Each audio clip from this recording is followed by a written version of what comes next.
I held a check for $5.3 million in my grease-stained hands.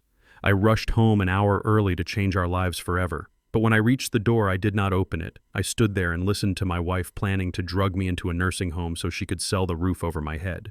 They thought I was just a senile old mechanic. They were wrong. Before I tell you how I destroyed them, tell me in the comments where you are watching from.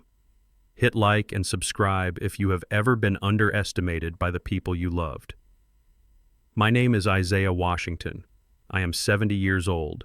I have lived a life of oil and steel. My hands are rough. The skin is hard and cracked from 50 years of turning wrenches. I am a black man in America who learned early that you keep your head down and you work twice as hard to get half as much. I thought I had built a good life. I thought I had a family that respected my sacrifice. I was a fool. I stood on the concrete pavement outside the First National Bank. The sun was beating down on my neck. People walked past me in their expensive suits. They looked at my stained coveralls and they looked away. They saw a laborer. They saw a nobody. They did not know that the piece of paper trembling in my fingers was worth more than their entire lives. $5.3 million. It was not a lottery win. It was not luck. It was justice. 30 years ago, I was a young mechanic at a major auto plant.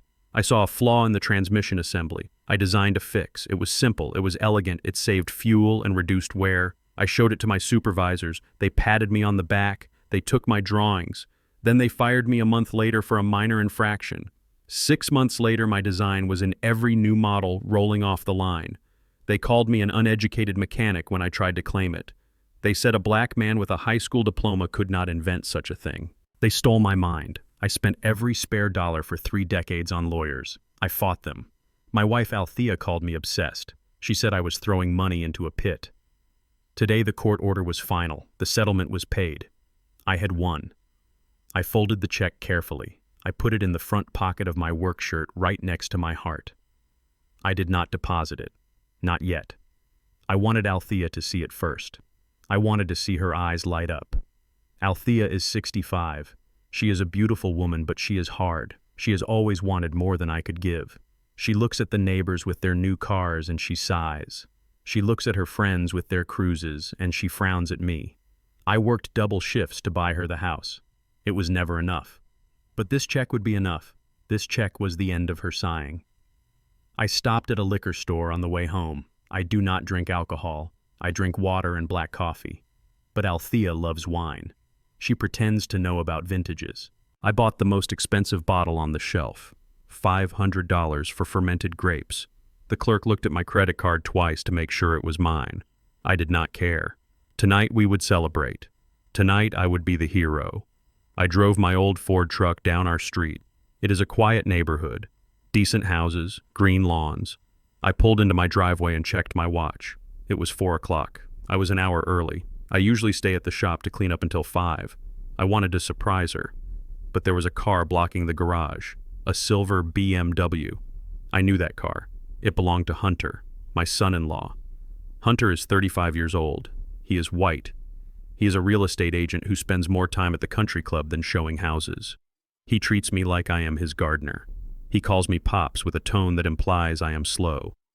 He married my daughter Kenya 5 years ago. Since then, Kenya has changed. She used to be my little girl. Now she looks at me with Hunter's eyes. She sees an embarrassing old man in dirty clothes. I parked on the street. I grabbed the heavy bottle of wine. I patted my chest to make sure the check was still there. I walked up the path to the front door. The house was quiet. The curtains were drawn. I reached for my keys. I was about to unlock the door when I heard a sound. It was laughter. Loud, raucous laughter. It was coming from the living room. I stopped. My hand hovered over the lock. The laughter did not sound joyful. It sounded cruel. It sounded like the way wolves laugh when they corner a deer. I heard Hunter's voice. It was loud and arrogant. I lowered my hand. I leaned closer to the door.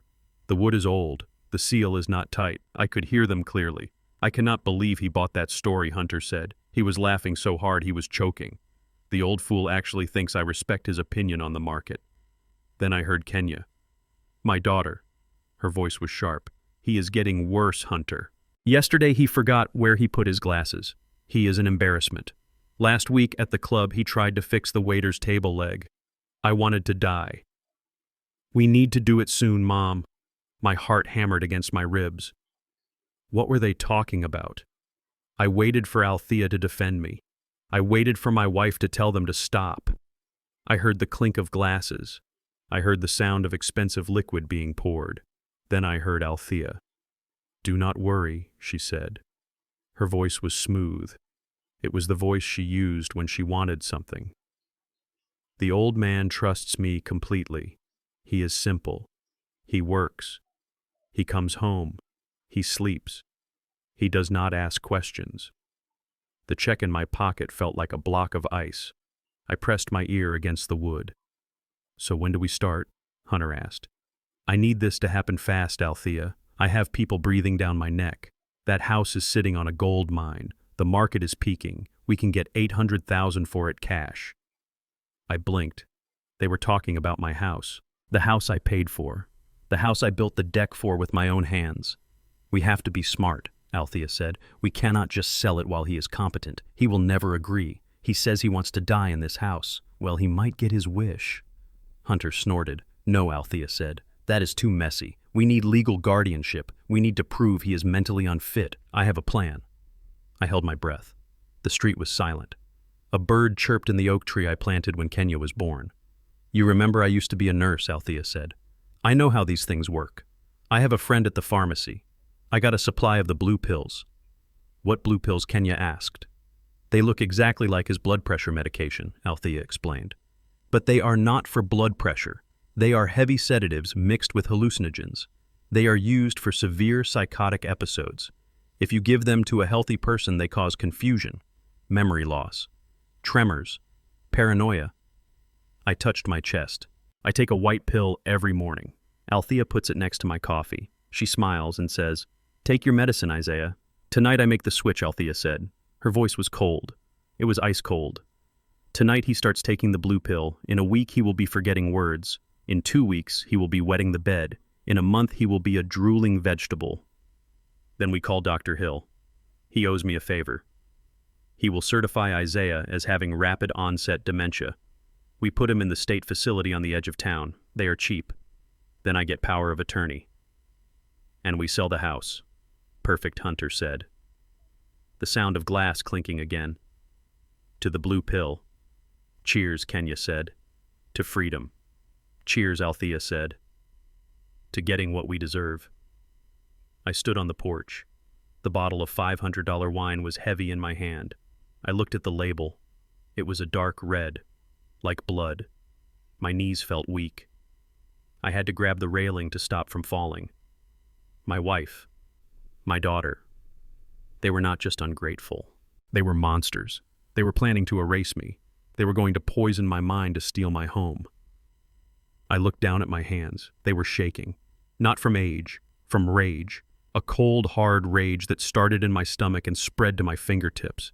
I thought about kicking the door down. I thought about smashing the bottle over Hunter's head. I am strong. I swing sledgehammers for a living. I could break him in half. But then I felt the check. $5.3 million. If I went in there now, I would be the angry black man. I would be the violent husband. They would call the police. They would use my anger against me. They would say, "Look, he is crazy, just like we said." No, that was not the way. I looked at the BMW in my driveway. I looked at the house I had painted last summer. I slowly backed away from the door. I walked down the steps. I made sure my boots did not crunch on the gravel. I got back into my truck. I placed the wine bottle on the passenger seat. I sat there for a moment. I looked at the house one last time. The house where I raised my child. The house where I thought I was loved. It was just wood and brick now. The home was gone. I started the engine. I backed out. I drove away. I did not go back to the shop. I drove to a park on the other side of town. I sat on a bench and I watched the sun go down. I took the check out of my pocket. I looked at the zeros. They wanted money. They wanted to sell my house for $800,000. They were willing to destroy my brain for it. They did not know I had $5 million in my pocket. They did not know that the man they called Simple was a chess player. I looked at the check. Then I looked at the phone number on a business card I had kept in my wallet for 5 years. It was the card of a lawyer named Ophelia Price. She was the woman who helped me with the patent lawsuit. She was expensive. She was ruthless. She hated bullies. I dialed the number. "Ophelia," I said. "It is Isaiah." "I won." I heard her calm voice. "Congratulations, Isaiah. I knew you would." "I am not calling to celebrate," I said. "I am calling because I need to hire you again." For what she asked. For a divorce, I said, and for a fraud investigation, and maybe for attempted murder. I told her everything. I told her about the blue pills. I told her about the plan. When I finished, there was silence on the line. Then Ophelia spoke. Her voice was sharp as a razor. "Do not go home tonight, Isaiah," she said. "Go to a hotel. Pay cash." "No," I said. "I have to go home." "Isaiah, that is dangerous," she said. "They are trying to poison you."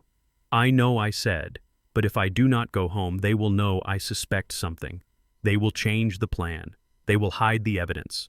I need to catch them. I need them to give me that blue pill." "Isaiah, are you sure?" "I am sure," I said. "I want them to think they are winning. I want them to think I am the stupid old mechanic they laugh at." I hung up. I looked at the wine bottle. I opened it.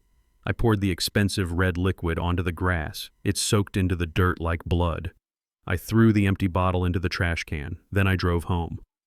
When I walked through the door, Althea was in the kitchen. She was cooking stew. The house smelled like rosemary and thyme. It smelled like a lie. Hunter and Kenya were gone. It was just the loving wife. "You are late, honey," she said. She wiped her hands on her apron. She came to me and kissed my cheek. Her lips were cold. "I was worried about you." I looked at her. I looked at the woman I had slept beside for 40 years. I saw a stranger. "I had to work late," I said. My voice was steady. The truck broke down. "Poor baby," she said. "You work too hard. Go wash up. Dinner is ready. And do not forget to take your medicine." I put it on the table. I looked at the table. There was a glass of water, and beside it, there was a single blue pill.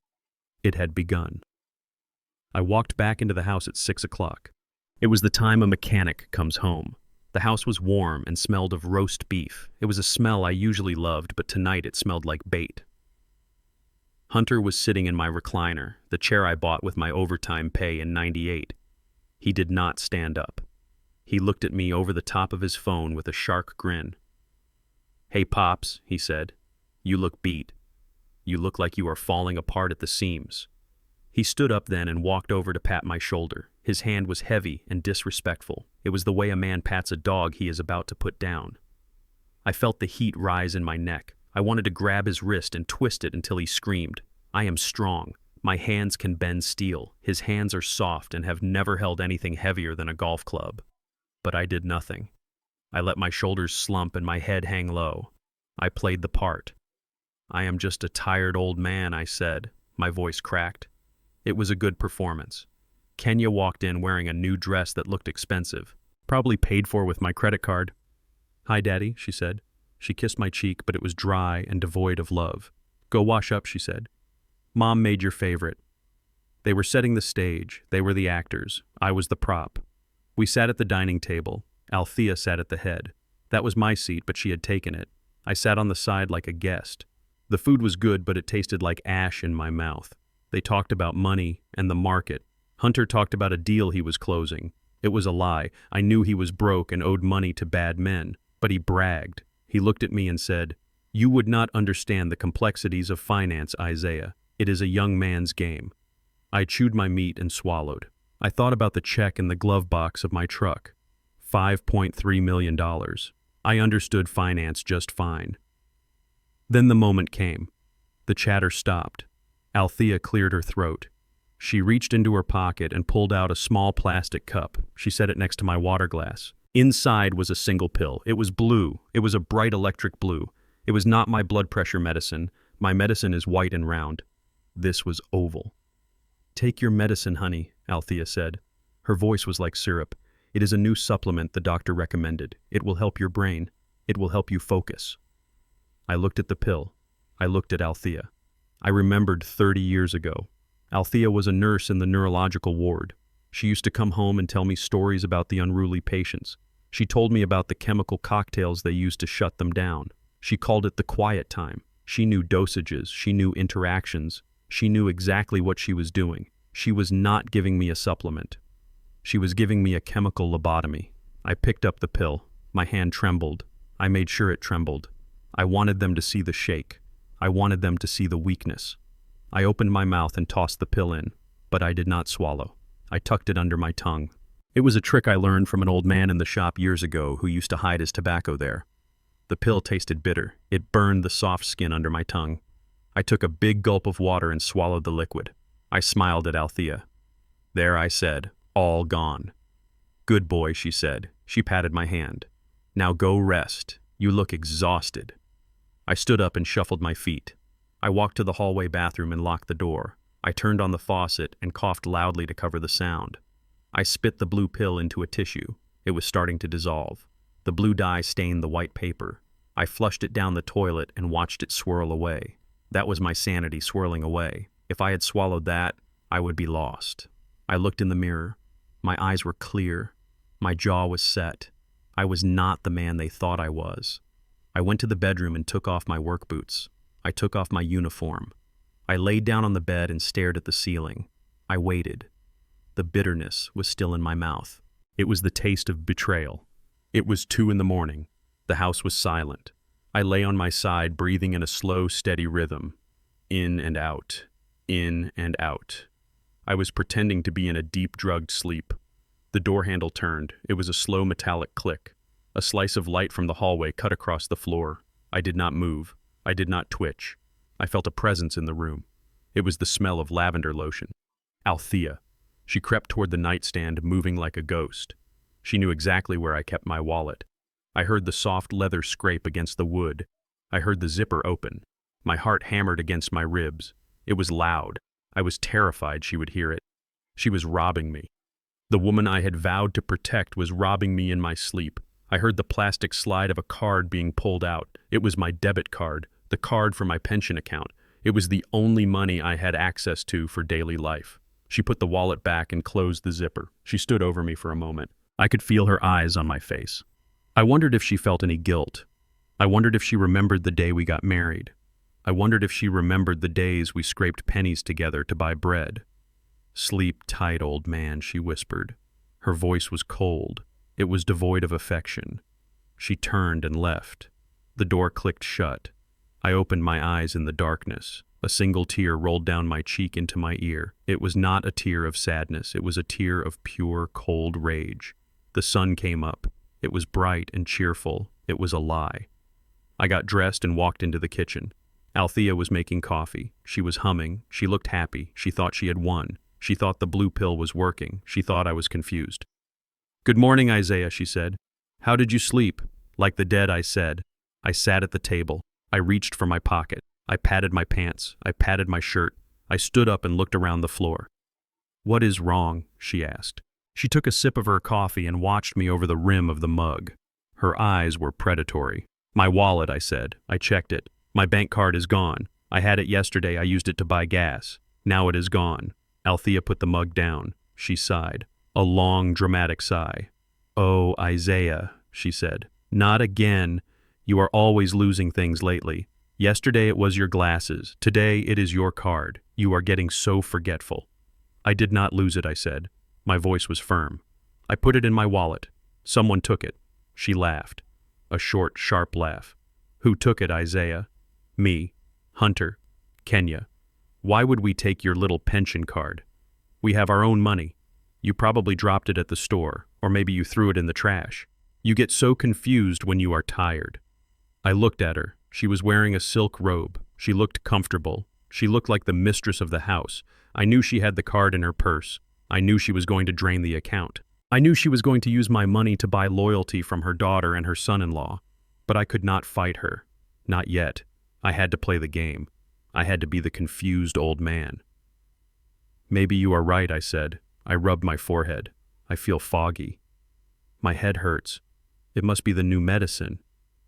"See," she said. "I told you. You just need to adjust. Do not worry about the card. I will call the bank. I will handle the money from now on. You are too old to worry about finances. You just rest. I will take care of everything." She smiled. It was the smile of a jailer closing the cell door. She had taken my money. She had taken my dignity. She thought she had taken my mind. She was wrong. She had only taken the bait. Hunter arrived at 7 o'clock. He walked in like he owned the place. He carried a thick leather portfolio under his arm and a bottle of expensive bourbon in his hand. He did not knock. He just walked in and threw his keys on the counter. The sound of the metal hitting the granite made me flinch. It was a calculated noise. He wanted to see if the old man would jump. I did. I played my part. I looked up from my plate with wide, fearful eyes. "Hey, Pops," he said. His voice was loud. Too loud, like he was talking to a deaf dog. He sat down at the table directly across from me. He placed the leather portfolio on the table. He pushed it forward just enough so I could read the label on the tab. It said, "Property Valuation and Liquidation Strategy." He did not even try to hide it. He wanted me to see it. He wanted me to know that my home was already just a line item on a spreadsheet to him. Althea walked in from the kitchen carrying a tray of roast potatoes. She smiled at Hunter. It was a genuine smile, a smile she had not given me in 20 years. "Hello, darling," she said. "Did you have a good day?" Hunter sighed and loosened his tie. He poured himself a drink without asking. "Brutal," he said. "The market is shifting. We have to move fast on assets before the bubble bursts." He looked at me when he said it. His eyes were cold blue chips of ice. He took a sip of the bourbon and grimaced. He looked around the dining room. He looked at the oak cabinets I installed. He looked at the crown molding I cut by hand.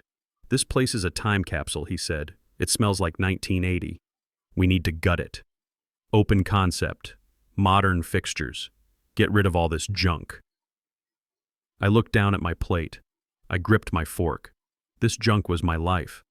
This junk was the sweat off my brow. "What is that?" he asked. He pointed a manicured finger at the small sketchbook sitting next to my elbow. I had brought it to the table by mistake. It was an old habit. I always sketched ideas when I ate. It was how I solved problems. It was filled with diagrams of gear ratios and valve timings.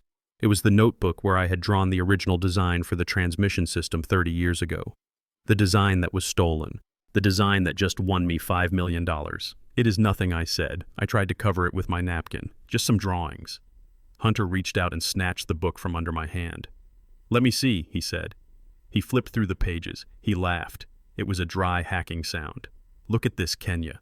Look what your father does all day. He draws circles and lines." Kenya leaned over. She looked at the intricate technical drawings. I hoped she would see the genius in them. I hoped she would remember the times I helped her with her geometry homework using these same drawings. But she just rolled her eyes. "Oh, Daddy," she said. "You are still messing with that stuff." Hunter tossed the book back onto the table. It landed open. A page with a complex fuel injection system fluttered in the draft. "Pops," he said, "listen to me. We are in the age of artificial intelligence. We have computers that can design engines in seconds. Nobody uses pencils and paper anymore. This is garbage. You are living in this past. You are obsolete." I felt the heat rise in my chest. Obsolete. That was the word the executives used when they fired me 30 years ago. They said my skills were obsolete. They lied then, and Hunter was lying now. I wanted to tell him that this garbage had just beaten a billion-dollar corporation in federal court. I wanted to tell him that my obsolete brain was worth more than his entire existence. But I stayed silent. I poked at a potato. "You are probably right," I mumbled. "I am just an old man with a pencil." "Exactly," Hunter said. He poured more bourbon. His hand was unsteady. He was already drunk. Or maybe he was high. His pupils were pinned. He leaned forward. His elbow knocked into his wine glass. It was a tall crystal goblet filled with the dark red blend Althea loved. It happened in slow motion. The glass tipped. The red liquid surged over the rim. It splashed across the table. It hit the open sketchbook. "No," I shouted. I reached out, but I was too old. Too slow. Or maybe I just froze. The wine soaked into the paper. It turned the white pages purple. The ink began to run. The sharp lines of my invention blurred into a dark mess. The calculations I had written in the margins dissolved. That book was not just paper. It was the original proof. It was the artifact of my struggle. It was the only thing I had left from the days when I still believed the world was fair. Hunter did not apologize. He did not jump up to get a towel. He just sat there and watched the wine ruin my life work. "Oops," he said. His voice was flat. He did not care. I stared at the ruined drawing. My hands started to shake. This time it was not an act. It was pure, unadulterated fury. I looked at Kenya, my daughter, my flesh and blood. Surely she would be angry. Surely she would see the disrespect. Kenya giggled. She covered her mouth with her hand, but I saw the smile. "Oh, Hunter," she said, "you are so clumsy. Do not worry, Daddy. It is just scrap paper. We can buy you a coloring book if you want to draw." Scrap paper. The air left the room. The sound of the clock on the wall became a deafening tick, tick, tick. I looked at the steak knife lying next to my plate. It was a heavy serrated blade with a wooden handle. I grabbed it. My knuckles turned white. The wood felt warm in my palm. I looked at Hunter's neck. It was exposed. He was laughing at something Althea said. The vein in his neck pulsed. One strike. That was all it would take. One strike to wipe that smirk off his face forever. One strike to teach him respect.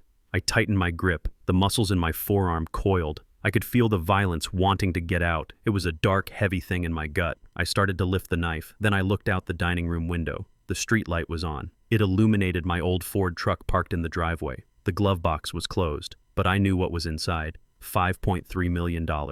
If I struck him now, I would lose everything. I would go to prison. They would take the money. They would take the house. They would win. They would say I was a violent, crazy old man. They would say they were right to medicate me. I took a deep breath. It shuddered in my chest. I forced my fingers to open. I dropped the knife. It clattered onto the china plate. The sound rang out like a gunshot in the quiet room. Everyone stopped talking. They looked at me. "I am sorry," I whispered. "My hands are slippery. I am so clumsy." Hunter sneered. "You should be careful, Pops. You should not play with sharp objects. You might hurt yourself." Althea stood up. She grabbed the sodden sketchbook. She crumpled the wet pages in her fist. "I will throw this away," she said. "It is ruined anyway. You do not need it, Isaiah. It is just clutter." She threw my life work into the trash can in the corner. She threw it away like it was a used napkin. "I cannot eat," I said. "My stomach hurts." "Go lie down," Althea said. She did not look at me. She was already pouring more wine for Hunter. "Do not forget we have a big day tomorrow. We are going to see Dr. Hill." I stood up. My legs felt like lead. I walked out of the dining room. I heard them start talking again before I even left the room. They were talking about kitchen renovations. They were already spending the money from the house sale. I did not go to the bedroom. I went to the back door. I needed air. I needed to breathe something that did not smell of betrayal. I walked into the garage. It was cold and dark. It smelled of oil and gasoline and sawdust. It was the only place in the world where I still felt like a man. My tools were hanging on the wall in perfect order. My workbench was clean. This was my church. I closed the door and locked it. I leaned against the workbench and let out a sob that I had been holding for 3 hours. It racked my body. I wiped my face with a shop rag. I reached into the hidden compartment behind the tool chest. I pulled out my burner phone. I had bought it 3 days ago with cash. Althea tracked my regular phone. She had installed an app to find me if I wandered off. She treated me like a child. I dialed the number for Ophelia Price. It was late, past 8 o'clock. But she answered on the first ring. "Price," she said. Her voice was sharp and clear. "It is Isaiah," I said. My voice was steady now. The tears were gone. "Isaiah," she said. "Are you safe?" "I am in the garage," I said. "They are inside drinking my wine and planning my funeral." "Did you take the pills?" "No," I said. "I spit them out. But Ophelia, they destroyed my drawings. They laughed at me." Hunter brought the papers to sell the house. "Listen to me, Isaiah," she said. Her voice dropped an octave. It became deadly serious. "You need to focus. Anger is a luxury you cannot afford right now. You are a soldier behind enemy lines." "I know," I said. "I almost lost it tonight. I almost hurt him." "Do not," she said. "That is what they want. They want you to snap. They want you to look dangerous. If you hurt him, you lose the high ground. You lose the money. I have the check," I said. "It is in the truck. $5.3 million. "Good," she said. "Keep it there. Do not deposit it yet. If you put it in your joint account, Althea gets half instantly. We need to secure it." "How?" I asked. "I am setting up a blind trust," she said. "We will move the money there. It will be untouchable." But we need to meet. I need your signature on the incorporation documents, and I need to see the evidence you have gathered. When I asked, "Tonight," she said. "Can you get out?" "I can sneak out," I said. "They are drunk. They will be asleep soon." "Good," she said. "Meet me at the all-night diner on 4th Street, 3 a.m. Wear a hat. Park around the back." And Isaiah, "Yes, do not drink anything they give you. Not water, not milk, nothing. If you get thirsty, drink from the tap in the garage." "Do you understand?" "I understand," I said. "One more thing," she said. "Why are they doing this, Isaiah? Why now?" I looked at the trash can in the corner of the garage. I looked at the shadow of the house where my wife and child were plotting against me. "Because they are hungry," I said.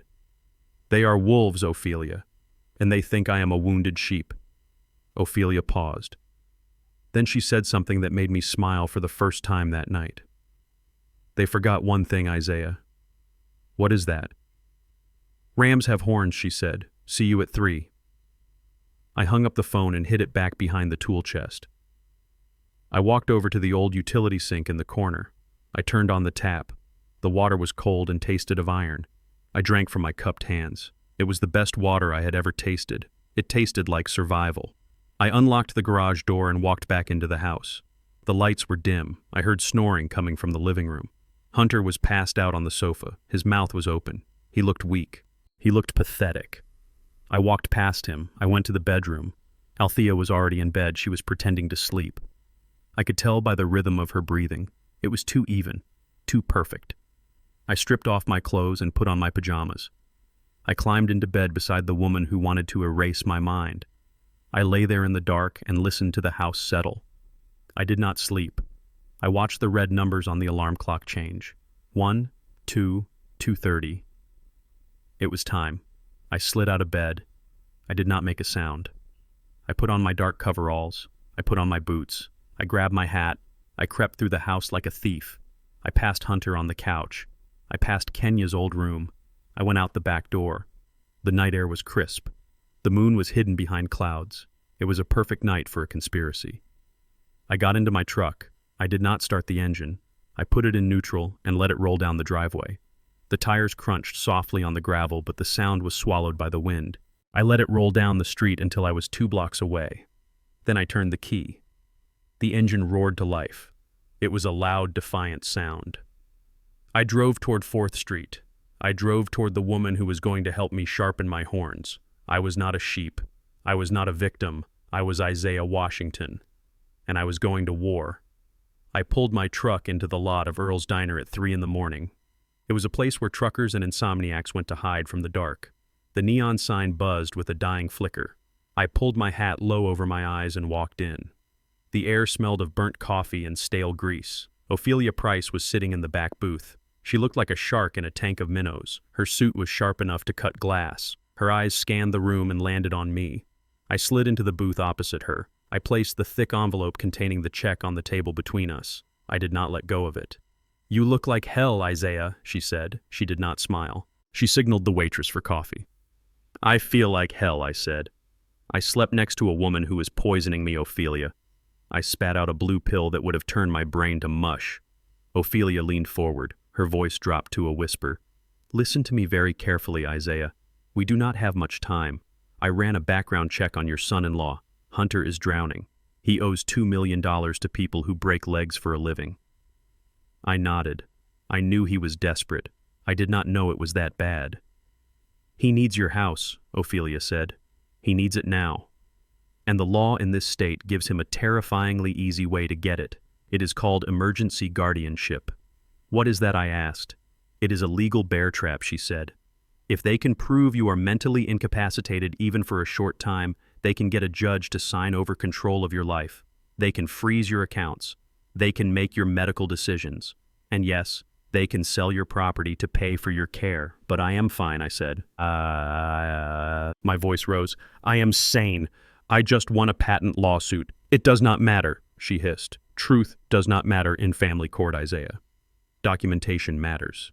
If they have a doctor who says you are senile and a wife who says you are dangerous, the judge will sign the order. They do not need to prove you are crazy forever. They just need to prove you are incompetent right now." Once they have the signature, your house is sold before you can even hire a lawyer to appeal. I felt a cold sweat break out on my back. They were not just trying to steal my money, they were trying to steal my existence. They were trying to turn me into a non-person. They are building a file, Ophelia continued. Every time you get angry, they mark it down. Every time you forget something, they mark it down. And now, they are bringing in a professional. I saw an appointment scheduled on Althea's calendar. She synced it with the family cloud account Hunter uses. A Dr. Hill is coming to your house tomorrow morning. Who is Dr. Hill? I asked. He is a doctor for hire, Ophelia said. He runs a private psychiatric facility on the edge of town.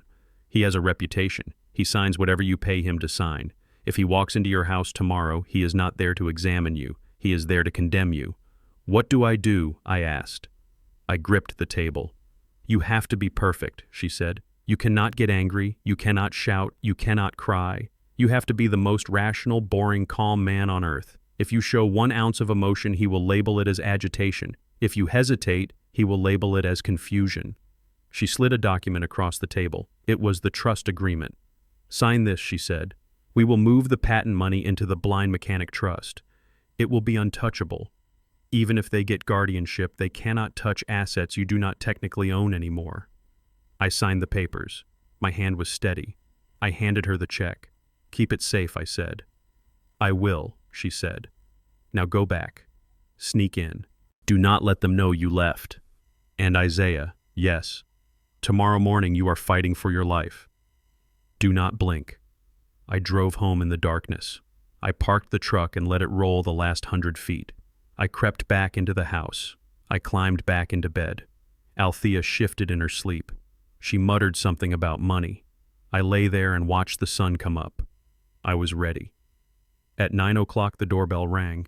I was sitting in the living room reading the newspaper. I made sure to hold it steady. I was wearing a clean shirt. I had shaved. I looked like a man in control. Althea answered the door.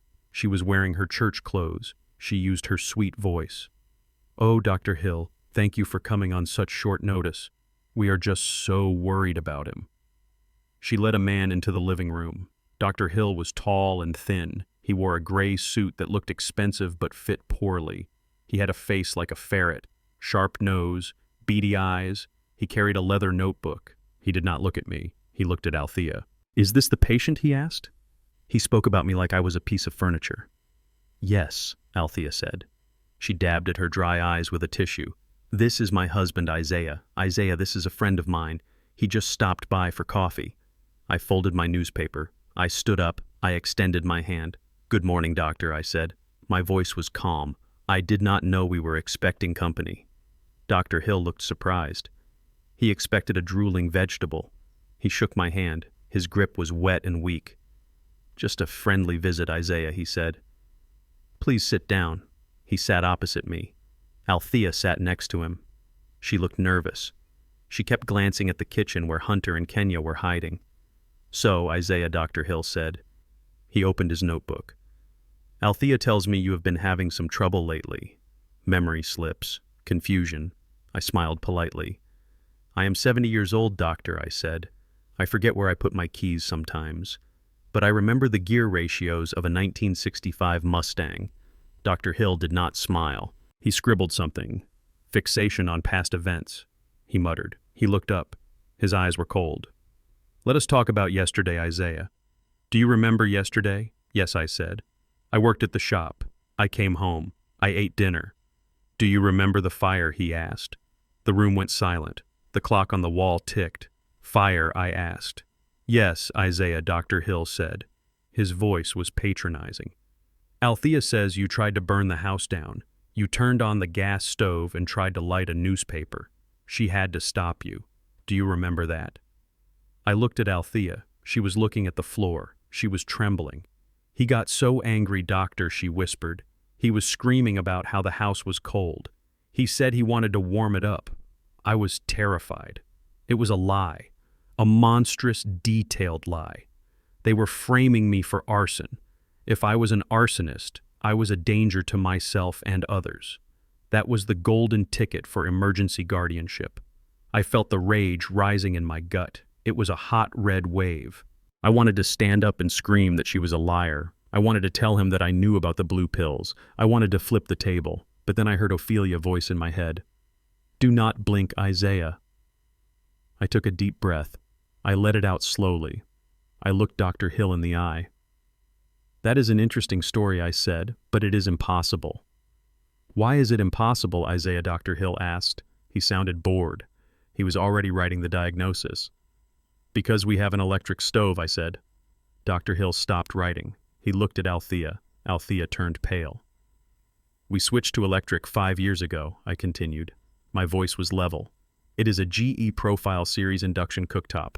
It has a safety lock. You cannot light a newspaper with it because there is no open flame. Would you like to go to the kitchen and see?" Althea stood up quickly. "Oh my goodness," she said. Her voice was high and shrill. "I must have gotten confused. Maybe it was the toaster." Yes, he tried to put the paper in the toaster.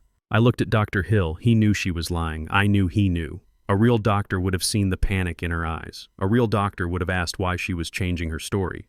But Dr. Hill was not a real doctor. He was a hired gun. He cleared his throat. He did not look at the kitchen. He did not check the stove. He looked back at his notebook. "Confusion regarding household appliances," he said as he wrote. "Agitation when confronted with past actions. Possible denial of violent episodes." I stared at him. It did not matter. Facts did not matter. I could have shown him a video of me sleeping all day, and he would have written down that I was comatose. He looked up at me again.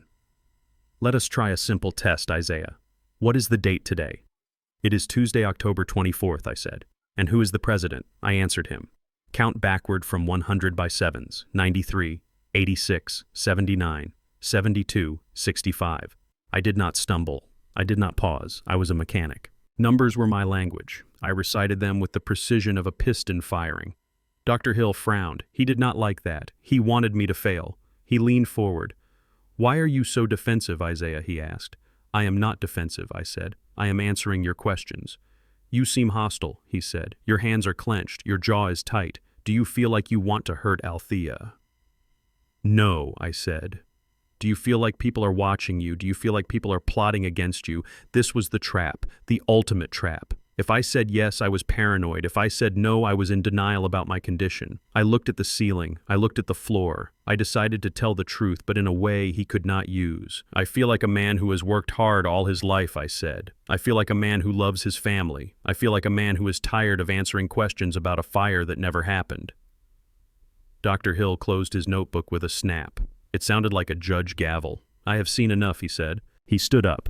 Althea stood up with him. "Thank you, doctor," she said. She looked at me with triumph in her eyes. "Is it bad?" "We will discuss the details outside," Dr. Hill said. "But yes, the signs are clear." He turned to me. "Take care, Isaiah," he said. "Try to get some rest." He walked to the door. Althea followed him. I sat in the chair. I watched them leave. I saw Dr. Hill slip the notebook into his pocket. I saw the edge of the page he had been writing on. The handwriting was large and jagged. I could read the words upside down.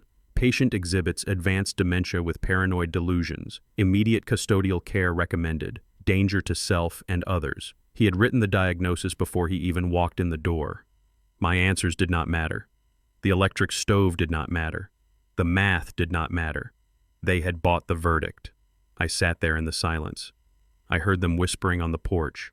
I heard Hunter laugh. They thought they had me. They thought I was trapped in their legal web. They thought I was a helpless old man who would go quietly into the night. I stood up. I walked to the window and watched Dr. Hill drive away in his Mercedes. They were right about one thing. I was dangerous, but not to myself. I walked to the kitchen. I opened the fridge and took out a bottle of water. I broke the seal. I drank it. Then I went to the garage. I needed a screwdriver. I needed a wrench. I needed to prepare, because tonight they would try to take me, and tonight I would be ready. I sat on a milk crate in the back of my garage, hidden behind a stack of old tires.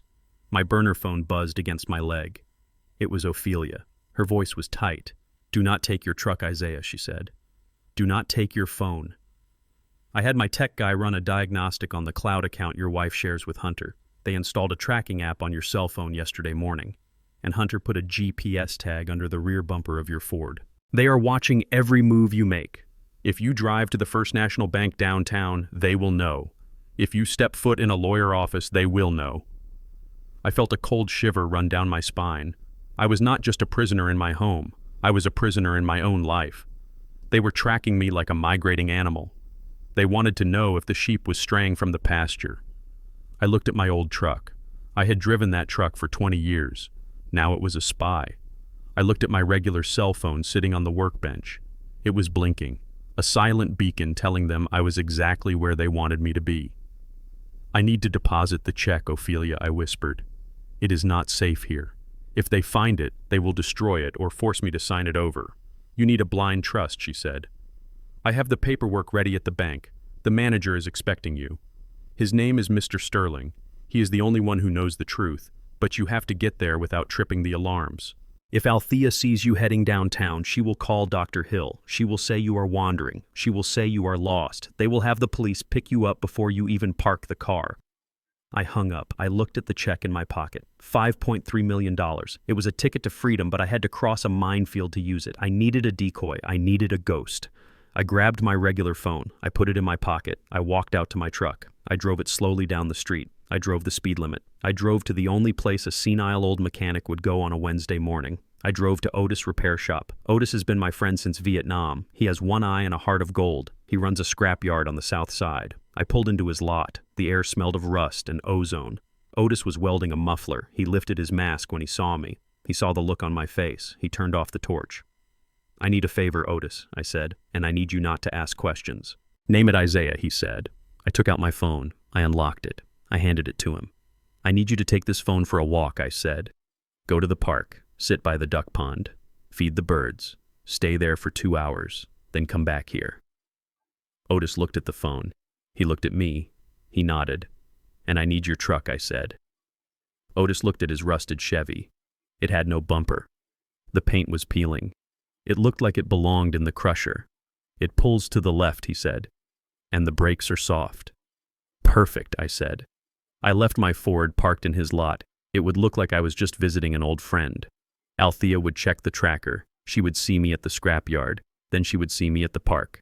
She would think I was just being an old man wasting time. She would not look for me in the financial district. I climbed into Otis' truck. It smelled of stale cigar smoke. I pulled my hat low. I drove the back roads. I avoided the cameras. I drove into the city. I parked 3 blocks away from the First National Bank. I walked the rest of the way. I was wearing my grease-stained coveralls. My boots were muddy. I looked like a man who was lost. People stepped out of my way. They clutched their purses. They did not see Isaiah Washington. They saw a threat or a nuisance. I walked through the revolving doors of the bank. The air conditioning hit me like a wall of ice. The floors were marble. The ceilings were high. It smelled of money. A security guard stepped in front of me. He was big. He had a hand on his belt. "Can I help you, sir?" he asked. His voice was not helpful. It was a warning. "I need to see Mr. Sterling," I said. The guard looked me up and down. He smirked. "Mr. Sterling is the branch manager," he said. "He does not see walk-ins, especially not for accounts like yours. The ATM is outside." I did not move. I did not blink. I felt the check against my chest. "I am not here for the ATM," I said. "Tell him Isaiah Washington is here." The guard laughed. "Look, old-timer," he said. "You are making a scene. Go back outside before I have to escort you." People were staring. A teller was whispering to a colleague. They saw a crazy old black man causing trouble. They saw exactly what Althea wanted the world to see. I reached into my pocket. The guard tensed. He thought I was reaching for a weapon. I pulled out the check.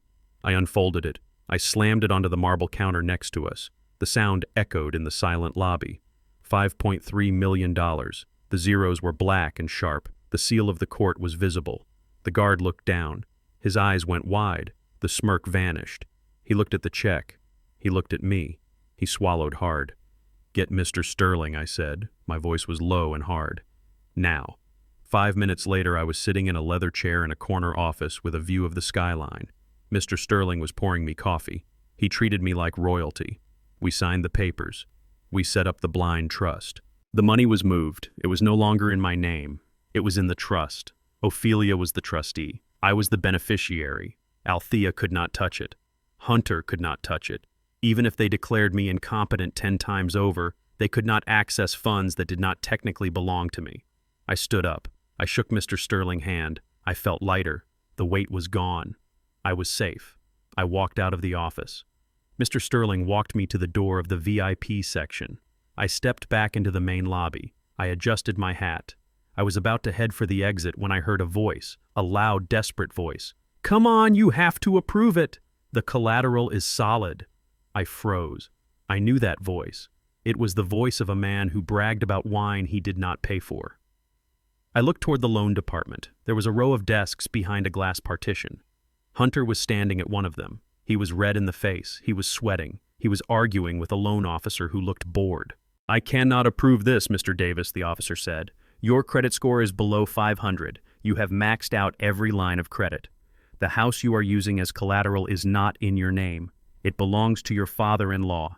He is signing it over to me next week," Hunter shouted. "It is a done deal. I just need a bridge loan. $50,000 just to cover some urgent expenses." I stared at him. He was begging. The shark was just a minnow on a hook. He needed $50,000 to pay the vigorish on his gambling debts. He was selling my house before he even stole it. I had to get past him to leave. The exit was right behind him. I pulled the brim of my hat down until it touched my nose. I hunched my shoulders. I adopted the walk of a tired laborer. I walked past the glass partition, my heart hammered against my ribs. Hunter slammed his hand on the desk. "This is ridiculous," he yelled. "Do you know who I am?" He turned his head. His eyes swept the lobby. His gaze landed on me. I kept walking.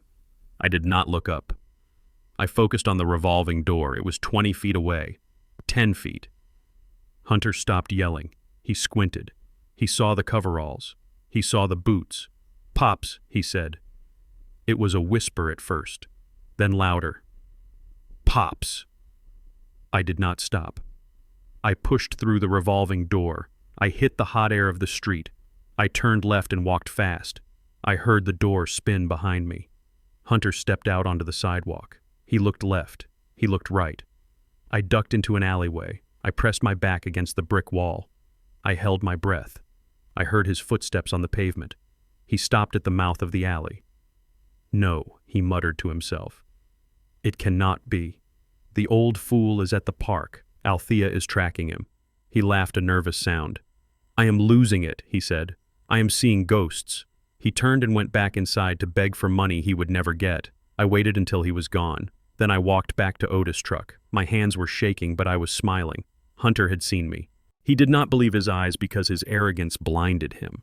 But a seed had been planted, a seed of doubt. He would go home tonight, and he would wonder. He would look at me and wonder if the sheep was actually a wolf, and that fear would make him careless. I drove back to the scrapyard. I traded trucks. I took my phone back from Otis. "Did you feed the ducks?" I asked. "They ate good today," Isaiah Otis said. "So did I." "Otis?" I said. "So did I." I drove home. I parked in the driveway. I walked into the house. Althea was waiting. "Did you have a nice time at the park?" she asked. Her eyes were sharp. "It was peaceful," I said. "I fed the birds." "That is nice," she said. She looked at my boots. They were clean. There was no mud from the duck pond. She frowned. I went to my room. The game was escalating. Hunter was desperate. Althea was suspicious. But the money was safe. Now I just had to survive the night. Hunter came back to the house late that afternoon. He was pacing the living room floor like a caged tiger. I was sitting in my chair pretending to watch a game show. I saw the sweat on his forehead. I saw the way his hands shook when he poured himself a drink. He was rattled. He had seen a ghost in the bank lobby, and he could not shake the feeling that the ghost was me. Althea walked in from the kitchen. She looked annoyed. "What is wrong with you, Hunter?" she asked. "You are making me nervous." "I saw him," Althea Hunter hissed. He kept his voice low, but I have good ears. "I saw Isaiah at the First National Bank downtown." Althea laughed. It was a cruel, dismissive sound. "That is impossible," she said. "I tracked him all day. The app said he was at the scrapyard and then at the park feeding ducks. He has not been downtown in 20 years. "I know what the app said," Hunter snapped. "But I know what I saw. I saw a man in coveralls. I saw those boots. It was him, Althea." "You are paranoid," Althea said. "You are letting the stress get to you." "Isaiah is a senile old man. He does not even know what day it is. How could he get to the bank without a car?" "I do not know," Hunter said. "But if he has money, Althea, if he has a stash we do not know about, We are in trouble. We need to move this along. We cannot wait for Dr. Hill to file the paperwork. We need an incident. We need something big, something that proves he is a danger to the neighborhood. I watched them over the top of my magazine. I saw the wheels turning in Althea's eyes. She looked at Hunter. Then she looked at me. Her gaze was cold. It was calculating. "You are right," she said softly.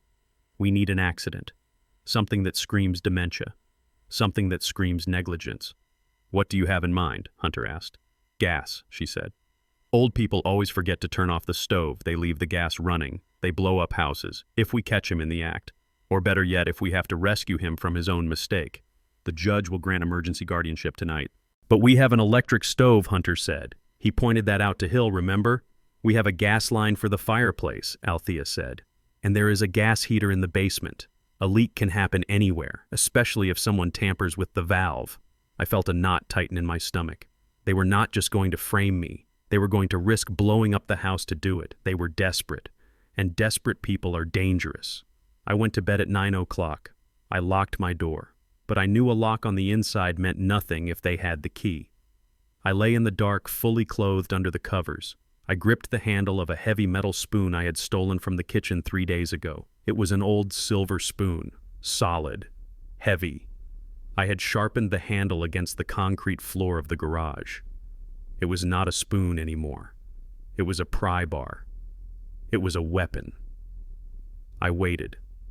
I listened to the house breathe. I heard the wind rattle the windows.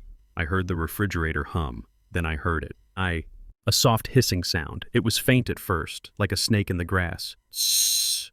I sat up. The smell hit me instantly. It was the smell of rotten eggs. Mercaptan. The chemical they add to natural gas so you know you are about to die. It was coming from under the door. They were pumping it in. They had probably opened the valve on the hallway heater, or maybe they ran a hose. It did not matter how. What mattered was the room was filling up. I jumped out of bed. My head was already starting to spin. The gas displaces oxygen. It makes you sleepy. It makes you weak. That was their plan. They wanted me to pass out. Then they would call 911. They would drag me out onto the lawn. They would tell the firemen I tried to kill myself. They would tell the police I was confused and messing with the pipes. It was the perfect narrative. I ran to the window. I tried to lift the sash. It was stuck, painted shut, or maybe screwed shut from the outside. I banged on the glass. It was double-paned thermal glass, hard to break without making a noise that would alert them. I ran to the door. I grabbed the handle. It would not turn. They had locked it from the hallway. I was trapped. The room was a gas chamber. I coughed. My lungs felt heavy. My eyes started to water. I needed air. I needed to get out. I knelt by the door. The gap at the bottom was where the gas was coming in strongest. I stuffed a towel there to slow the flow. It was a temporary fix. I looked at the hinges. They were old brass hinges, painted over a dozen times, but they were on the inside. That was their mistake. They thought locking the handle was enough. They forgot I was a mechanic. They forgot I spent my life taking things apart. I pulled the sharpened spoon from my pocket. My hands were shaking. The lack of oxygen was making my fingers numb. I had to focus. I had to find the rhythm. I jammed the tip of the spoon handle under the head of the top hinge pin. The paint cracked. I pushed hard. I used the doorframe for leverage. The pin moved, just a fraction of an inch. I gritted my teeth. I pushed again. My vision was blurring at the edges. I could hear my own heart beating in my ears. Thump, thump, thump. "Come on," I whispered. "Move." The pin popped up. I pulled it out with my fingers. 1 down, 2 to go. I moved to the bottom hinge. The air down there was thicker with gas. I held my breath. I wedged the spoon in. This pin was stubborn. It was rusted. I pushed until the silver handle bent in my hand. I pushed until I felt the metal bite into my palm. It gave way with a screech of metal on metal. I pulled the pin. The middle hinge was last. I was dizzy. I felt like I was underwater. I thought about Althea waiting in the hallway. I thought about Hunter smiling. No, I would not die here. I would not let them win. I attacked the last pin with everything I had left. I hammered the spoon handle with the heel of my boot. The pin flew out and hit the floor. The door was free. I grabbed the handle. I pulled the door toward me. It groaned. It came away from the frame. Fresh air from the hallway hit my face. It was not completely fresh, but it was better than the room. I stepped out into the hall. The gas smell was strong here too, but the source was a portable camping stove sitting on the floor right next to my door. The valve was open. The gas was hissing out. They had set it up perfectly, a camping stove. They would say I was playing with it. I reached down and turned the valve off. The hissing stopped. Silence returned to the house. I walked down the hall. My legs were wobbly, but my mind was clearing. I went to the living room. I opened the front door. I opened the back door. I opened every window on the first floor. The wind blew through the house. It swept away the poison. It swept away their plan. I went to the kitchen. I poured myself a glass of water. My throat was dry. I sat down on the sofa in the living room. I crossed my legs. I took a sip of water. I waited. 10 minutes later, I heard footsteps upstairs. Rapid, frantic footsteps. Althea came running down the stairs. She was wearing a nightgown. Her hair was wild. She had a phone in her hand ready to dial 911. She was practicing her scream. She was ready to play the grieving widow. She reached the bottom of the stairs. She looked toward my bedroom door, expecting to see smoke or a slumped body. Then she saw me. I was sitting on the sofa. I was holding a glass of water. I was looking right at her. She stopped. She froze. Her face went gray. The phone slipped from her fingers and landed on the carpet with a thud. "Isaiah," she whispered. It was a sound of pure terror. "Good morning, Althea," I said. My voice was calm. It was the voice of a man who had stared death in the face and blinked. "You are awake," she stammered. I smelled gas." "Yes," I said, "I smelled it too. Someone left a camping stove on in the hallway." "That is very dangerous, Althea. You should be more careful." She stared at me. She could not process what she was seeing. I was supposed to be unconscious. I was supposed to be a victim. Hunter appeared at the top of the stairs. He was rubbing his eyes. "Is it done?" he asked. "Did you call them?" He saw Althea standing like a statue. He followed her gaze. He saw me. His jaw dropped. He gripped the banister. "Hey, Pops," he said. His voice cracked. "What are you doing up?" "I am enjoying the fresh air," I said. "It is a beautiful night. You boys really should open a window. It is stuffy in here." I took another sip of water. I watched them. I saw the fear in their eyes. They knew the plan had failed. They knew I knew. But they could not say it. They could not admit it, because if they admitted it, they would have to admit they tried to kill me. So they stood there, and I sat there. And for the first time in a long time, I was the one in control. "Go back to bed," I said. "I will handle the house, since I am the only one who knows how to operate a stove, apparently." They turned around and walked back up the stairs. They walked like prisoners going back to their cells. I stayed on the sofa. I watched the sun come up. I was alive, and I was angry. The game had changed. They had tried to take my life. Now I was going to take theirs, piece by piece. 2 days after I survived the gas chamber in my own bedroom, my daughter Kenya decided to throw me a birthday party. I was turning 70 in 3 months, but she insisted we could not wait. She said we had to celebrate while I was still with them. She said we had to cherish every moment. It was a lie. She did not want to celebrate my life. She wanted to document my decline. She wanted a stage to show a judge and a jury that Isaiah Washington was a confused, sloppy old relic who needed to be put away for his own good. The house was full of strangers at 6 o'clock on Saturday. They were not my friends. My friends drive pickup trucks and have grease under their fingernails. These people drove Teslas and wore shoes that cost more than my first car. They were Hunter's friends. They were clients he was trying to impress and creditors he was trying to appease. They stood in my living room drinking my liquor and looking at me with a mixture of pity and amusement. I sat in my armchair in the corner. I was wearing my best Sunday suit. Althea had spilled coffee on my lapel 5 minutes before the guests arrived. She said it was an accident. She tried to wipe it off, but she only smeared it. It was costume design. They wanted me to look stained.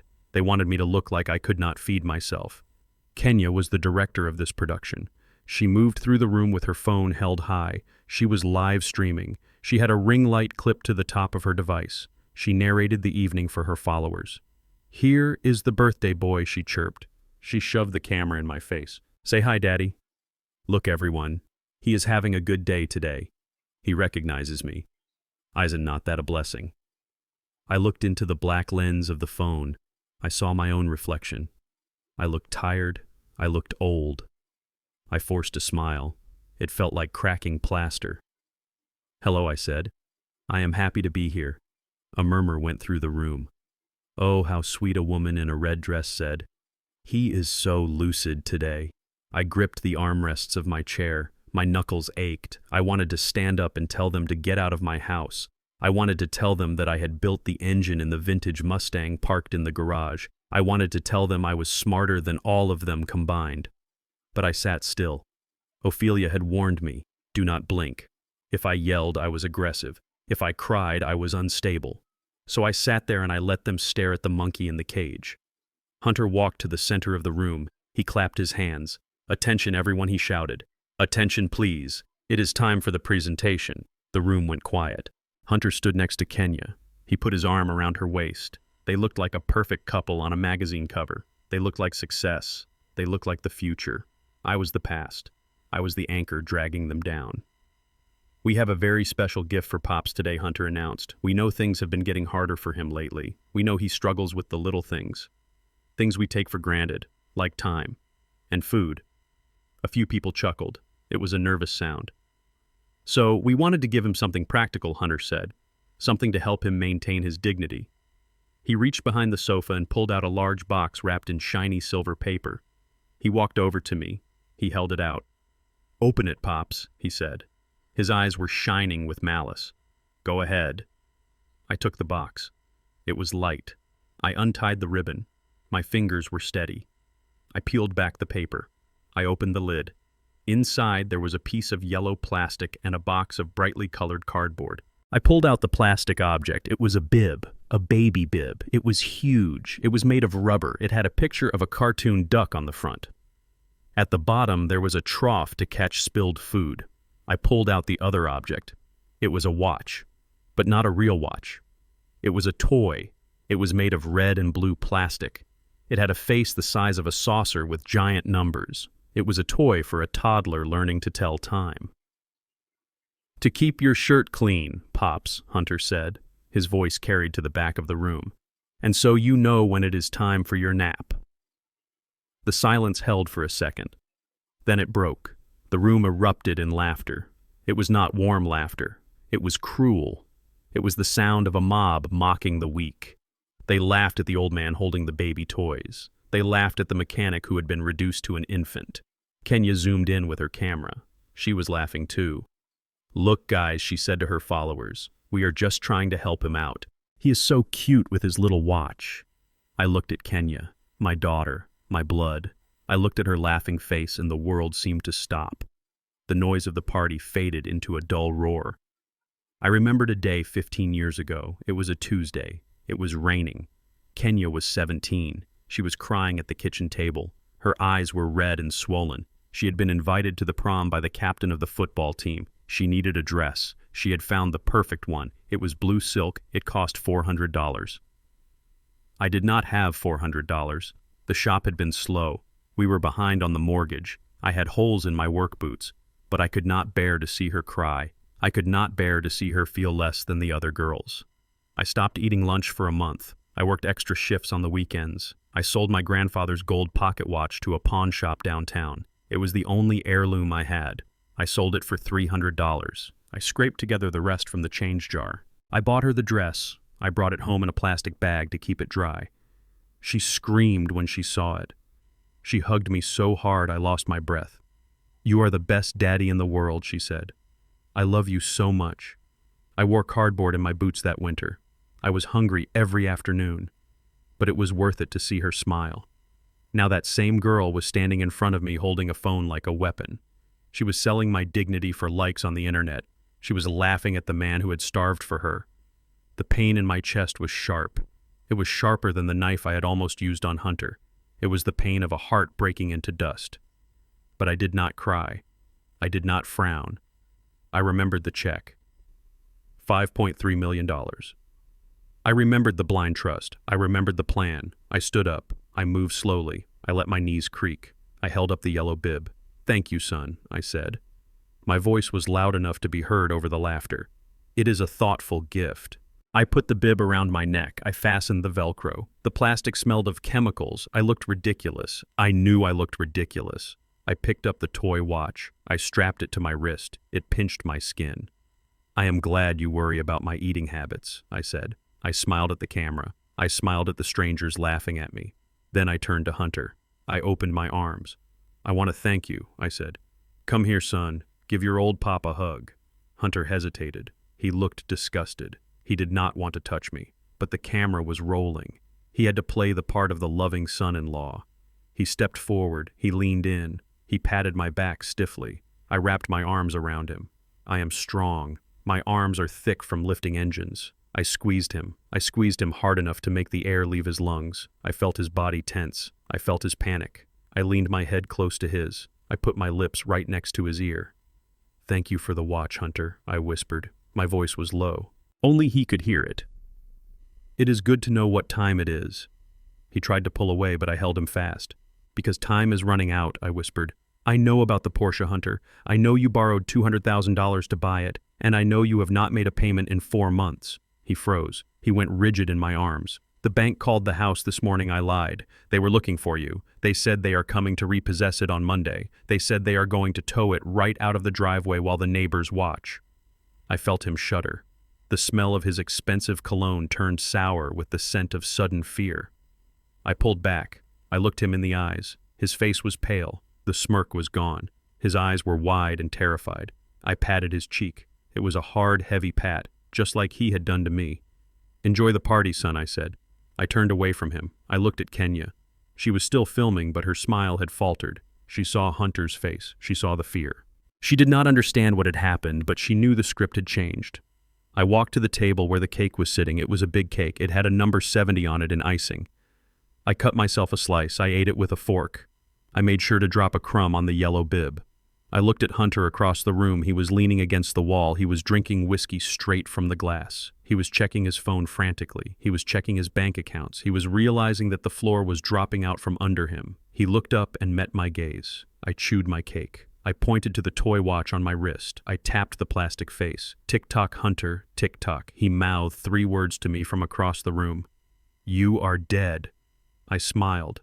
I lifted my glass of water and a toast. Not yet, I thought. Not yet. The vibration of the burner phone in my pocket felt like an alarm clock waking me from a nightmare. I was in the garage pretending to organize my socket wrenches. I wiped the grease from my hands with a red shop rag and pulled out the phone. It was a message from Ophelia. She had sent a secure file.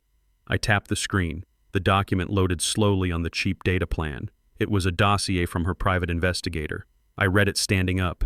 My knees were too weak to sit. The investigator had dug deep into Hunter Davis. He had peeled back the layers of my son-in-law like a rotten onion. Hunter was not just a bad real estate agent. He was a gambler. He was a degenerate. The file showed records from underground casinos in Atlantic City and illegal sports books in Philadelphia. The numbers were staggering. Hunter had lost everything years ago. He had been borrowing from Peter to pay Paul. But Paul was tired of waiting. The last page of the report made my blood run cold. Hunter owed $2 million to a syndicate known for breaking knees and burying bodies in the Pine Barrens. The debt was called in 3 days ago. The deadline was next Tuesday. If Hunter did not pay, he would not just lose his car or his reputation, he would lose his life. I lowered the phone. It all made sense. The desperation, the gas leak, the rush to declare me incompetent. Hunter was not trying to get rich. He was trying to survive. My house was his life raft. It was worth $800,000. It was not enough to clear the debt, but it was enough to buy him time. It was enough to keep his fingers attached to his hands. He was willing to kill me to save himself. And my daughter Kenya was either too stupid to see it, or she was in on it too. I looked at the workbench. I saw a small black box. It was a diagnostic listening device I used to find engine knocks. It was a high-powered microphone with a magnetic base. It transmitted audio to a receiver up to 50 feet away. I grabbed it. I grabbed the receiver and a set of headphones. I walked back into the house. The air was thick with tension. Hunter was pacing in the dining room. Althea was in the kitchen. Kenya had left to go shopping with money she did not have. I walked into the dining room. I pretended to drop my napkin. I knelt down. I stuck the magnetic microphone to the metal bracket underneath the heavy oak table. It was invisible unless you were lying on the floor. I stood up. Hunter glared at me. "What are you doing, old man?" he asked. "Just picking up my napkin," I said. "I am clumsy, remember?" I shuffled out of the room. I went back to the garage. I put on the headphones. I turned up the volume. The sound was crystal clear. I could hear the hum of the refrigerator. I could hear Hunter breathing. It sounded like a bellows fanning a fire. "Mom, come in here," Hunter shouted. "We need to talk." I heard Althea footsteps. I heard a chair scrape against the floor. "What is it, Hunter?" she asked. Her voice was tired. "I am making dinner." "Forget dinner," Hunter screamed. The sound spiked in my ears. I flinched. "Forget the food, Althea. We are out of time. I got a call an hour ago. They know where I live. They know where Kenya shops. They said if I do not have the first installment by Wednesday, they are going to start mailing pieces of me to you." "Hunter, calm down," Althea said. "We are moving as fast as we can." Dr. Hill submitted the paperwork. "The court date is in 2 weeks." "2 weeks," Hunter roared. "I do not have 2 weeks. I do not have 2 days. I am a dead man, Althea. Do you understand that? They will kill me, and then they will come for Kenya. Do you want that? Do you want your daughter to be a widow or worse?" I heard Althea gasp. "No, Hunter. Of course not." "Then we have to end this," Hunter said. His voice dropped to a hiss. "We cannot wait for the courts. We cannot wait for the state to process the guardianship. We need to liquidate the asset now. And we cannot do that while Isaiah is breathing." I sat on my stool in the garage. I gripped the edge of the workbench. I stared at a calendar on the wall. It was a picture of a lighthouse. I focused on the light. "What are you saying, Hunter?" Althea asked. "You know what I am saying," Hunter said. "The gas did not work. The old fool is like a cockroach. He survived. But we cannot fail again. We need to be direct. We need to be sure." Althea was silent. I could hear the clock ticking in the dining room. Tick, tick, tick. "You have the pills," Hunter said. "You have the heavy stuff. The ones you used to steal from the hospital. The ones for the violent patients." "I have them," Althea whispered. "But they are strong, Hunter. Too strong. If I give him too many, his heart will stop." "That is the point," Hunter said. "His heart stops. He is 70 years old. He has a history of high blood pressure. Nobody will question it. It happens every day. Old men die in their sleep. It is natural. It is a mercy." "Murder," Althea said. "You are talking about murder. I am talking about survival," Hunter snapped. "It is him or me, Althea. Choose. Choose right now. Do you want to save the senile old man who wets himself, or do you want to save your son-in-law and your daughter? Because if I go down, I am taking everyone with me." There was a long silence. I held my breath. I waited for my wife of 40 years to say no. I waited for her to slap him. I waited for her to call the police. "Okay," Althea said. Her voice was flat. It was dead. "Okay. You will do it tonight," Hunter said. "Tonight," Althea agreed. "Make sure it is enough," Hunter said. "Make sure he does not wake up." "I will use 10, she said. 10 milligrams of diazepam mixed with the beta blockers. It will stop a horse." "Good," Hunter said. "Do it after dinner. Put it in something sweet. He loves sweets." I took off the headphones. My hands were cold. My heart was beating so slow I thought it might stop on its own. It was not fear. It was grief. The woman I loved was gone. She had died a long time ago. The creature in my kitchen was a stranger. I sat there for an hour. I watched the sun go down. I watched the shadows lengthen across the floor. I thought about the life I had built. I thought about the transmission I designed. I thought about the $5.3 million in the blind trust. They wanted me dead. They wanted my money. But they had made a mistake. They thought I was weak. They thought I was alone. I stood up. I walked to the corner of the garage. There was a potted aloe vera plant there. It was dying. The soil was dry. I went back inside the house. I walked into the living room. Hunter was watching television. He looked relaxed. He smiled at me. It was the smile of a man who thought his problems were solved. "Hey, Pops," he said. "Hungry?" "Not really," I said. "My stomach is a little upset." "That is too bad," Althea called from the kitchen. "I made cookies, and I am heating up some milk. It will help you sleep." I walked to my bedroom. I sat on the edge of the bed. I waited. 10 minutes later, Althea walked in. She was carrying a tray. On the tray was a steaming mug of hot milk and a plate of oatmeal cookies. The smell of cinnamon and nutmeg filled the room. It smelled like comfort. It smelled like home. "Here you go, darling," she said. She set the tray on the nightstand. She sat down beside me. She put her hand on my knee. Her hand was warm. "You look tired, Isaiah," she said. "You have been pacing all day. You need to rest." "I am tired, Althea," I said. I looked at her face. I looked for a sign of hesitation. I looked for a tear. There was nothing. Her eyes were clear. Her smile was steady. She was a professional. She was doing a job. "Drink this," she said. She lifted the mug. "It is warm milk with honey and spices, just like your mother used to make. It will help you relax." I took the mug. The ceramic was hot against my palms. I looked into the liquid. It was frothy and white. I could see specks of nutmeg floating on top, and I could see tiny white grains that had not fully dissolved. The poison, 10 pills. Enough to stop a horse. Enough to stop a husband. I lifted the mug to my lips. The steam hit my face. "Drink up," Althea urged. Her voice was soft. It was a lullaby. "Drink up and sleep." I lowered the mug. I looked at her. "You are so good to me, Althea," I said. "After all these years, you still take care of me." "I love you, Isaiah," she said. The lie rolled off her tongue like oil. "I just want you to be at peace." Peace. That was what she called it. Death was peace.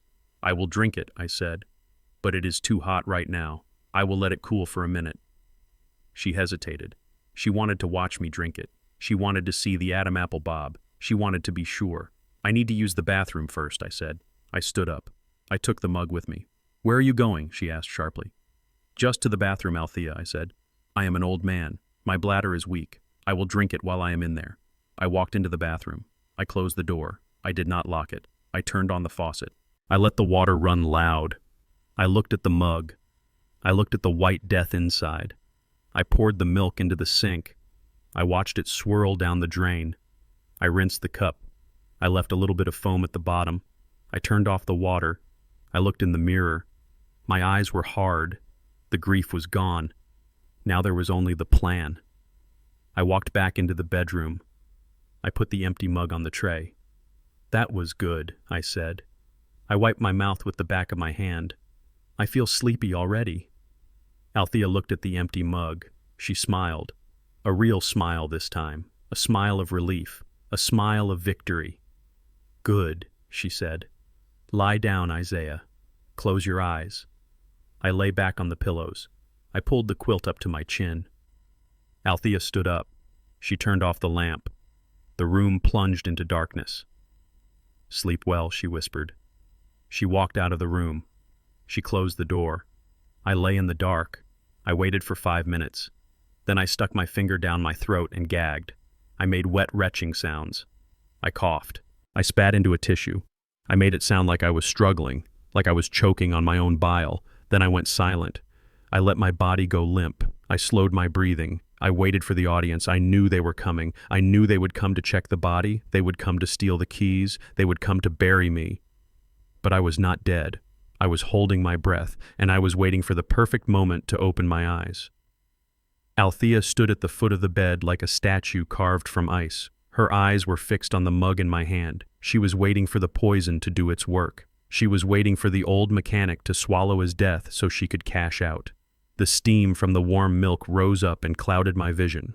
It smelled of nutmeg and betrayal. I knew I had to act fast. If I hesitated, she would get suspicious. If I refused, she would force it down my throat or call Hunter to hold me down. I raised the mug to my lips. I let the ceramic touch my skin. It was hot. I tilted it just enough so the liquid touched my tongue, but I did not swallow. I held the toxic brew in my mouth for a split second. Then I let my body convulse. It was a performance worthy of an award. I hacked and coughed. I made my chest heave. I let my hand shake violently. "Oh, Isaiah, be careful," Althea snapped. Her voice was not concerned. It was annoyed. "You are making a mess." I let the mug tip. A splash of the white liquid hit the quilt. It soaked into the fabric immediately, leaving a wet, dark stain. I gasped for air. I dropped my head back against the pillows. I pointed to the stain. "I am sorry," I wheezed. "I spilled it. I need a towel, Althea. It is hot." She rolled her eyes. "You are like a child, Isaiah, a clumsy old child. Do not move. I will get a rag." She turned her back. She walked toward the bathroom. Her heels clicked on the hardwood floor. Click, click, click. It was the sound of a ticking clock. I had 10 seconds, maybe 15. I sat up. My heart was hammering against my ribs. I looked around the room. I could not dump it on the floor. She would see the puddle. I could not drink it. I looked to my left. On the nightstand, there was a large potted cactus. It was a Christmas cactus that had belonged to my mother. It was dry as a bone. I had not watered it in weeks. I poured the milk into the pot. The dry soil drank it up instantly. It vanished. There was no trace, just a slightly darker shade of dirt. I put the empty mug back on the tray. I wiped my mouth with the back of my hand. I lay back down. I closed my eyes halfway. Althea came back with a wet washcloth. She scrubbed the spot on the quilt aggressively. She did not look at the mug. She assumed I had finished it. "Did you drink the rest?" she asked. She looked at the empty cup. I nodded weakly. "It was good," I whispered. "I feel dizzy, Althea. The room is spinning." "Good," she said. "That means it is working. Just close your eyes, Isaiah. Go to sleep." She turned off the bedside lamp. She walked to the door. She looked back at me one last time. In the shadows, her face looked distorted. She did not look like the woman I married. She looked like a stranger who had broken into my home. "I will check on you in a bit," she said. She closed the door. I heard the lock click. I was alone in the dark, but I was not sleepy. My adrenaline was spiking. I was wide awake. I lay there and counted the minutes. I had to time this perfectly. I had to wait until the drugs would theoretically take full effect. 30 minutes later, I heard them. They did not knock. The door handle turned. The door swung open. The hallway light flooded the room. It blinded me, but I did not blink. I stared straight ahead at a spot on the wall. I let my jaw go slack. I let my hands fall open at my sides. I slowed my breathing until it was shallow and rhythmic. Hunter walked in first. He was followed by Althea and Dr. Hill. The room smelled of expensive cologne and fear. "Is he out?" Hunter asked. He sounded eager. "He should be," Althea said. I gave him a double dose, enough to knock out an elephant.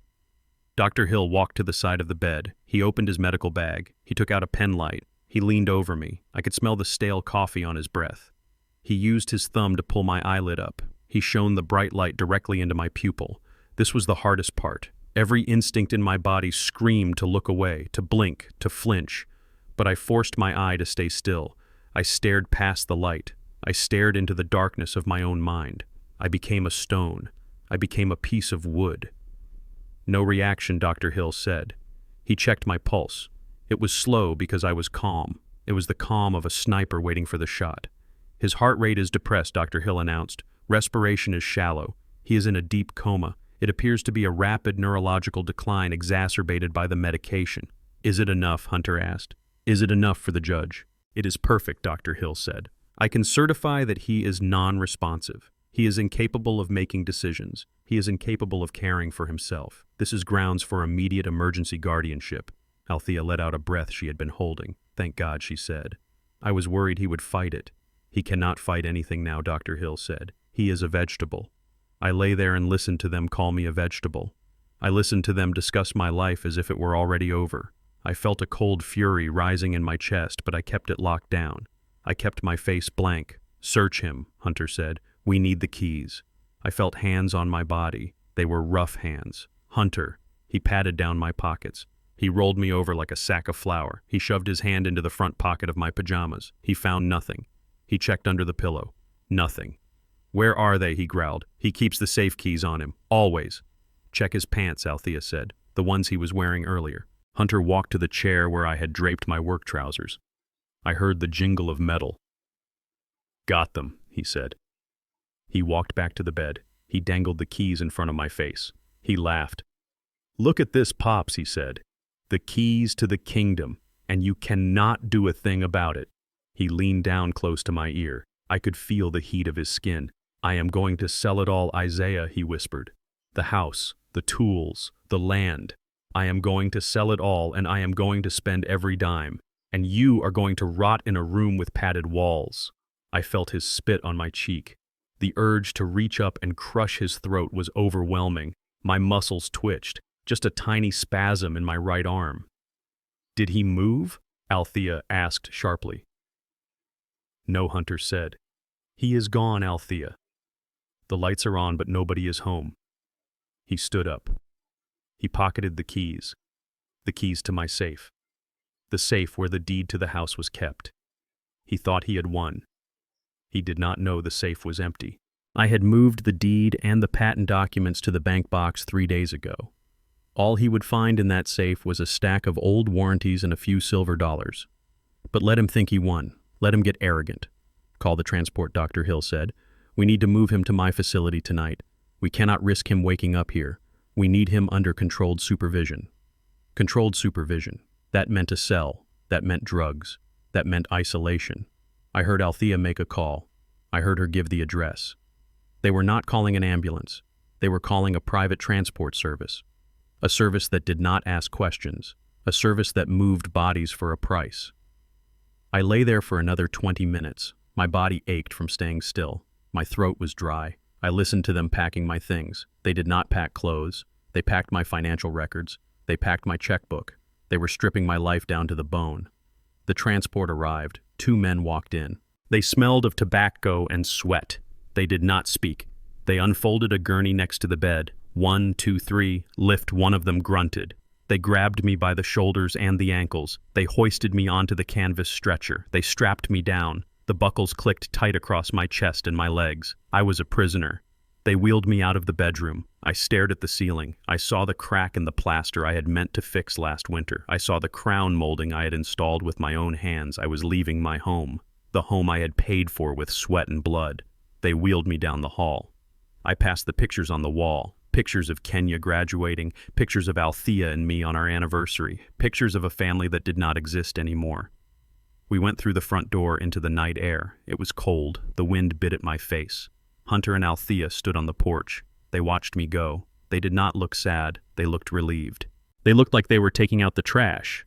Call me when he is settled, Althea said to Dr. Hill. I will, Dr. Hill said. Do not worry. He will be well taken care of. They lifted the gurney into the back of a black van. It had no windows. It looked like a hearse. The doors slammed shut. I was in darkness. The engine started. The van began to move. I squeezed my eyes shut. I pictured my house one last time. I pictured the porch where I drank my coffee. I pictured the garage where I built my engines. They thought this was the end. They thought they were sending me away to die. They were wrong. I felt the vibration of the road beneath me. I focused on the rhythm of the tires. I focused on the anger burning in my gut. It was a clean fuel. It burned hot and bright. I am coming back, I whispered into the darkness. I will return. And when I do, I will bring the storm with me.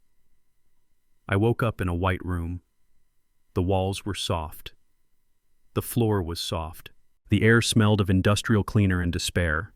I was wearing a paper gown that scratched my skin. My clothes were gone. My boots were gone. The checkbook and the keys were gone. I was just a body in a box. I tried the door. It was heavy steel with a small reinforced window. Locked. I was in Dr. Hill private facility. It was a prison for people whose families wanted them to disappear. The door opened with a heavy clank. Dr. Hill walked in. He was flanked by 2 large orderlies who looked more like bouncers than nurses. Hill held a syringe.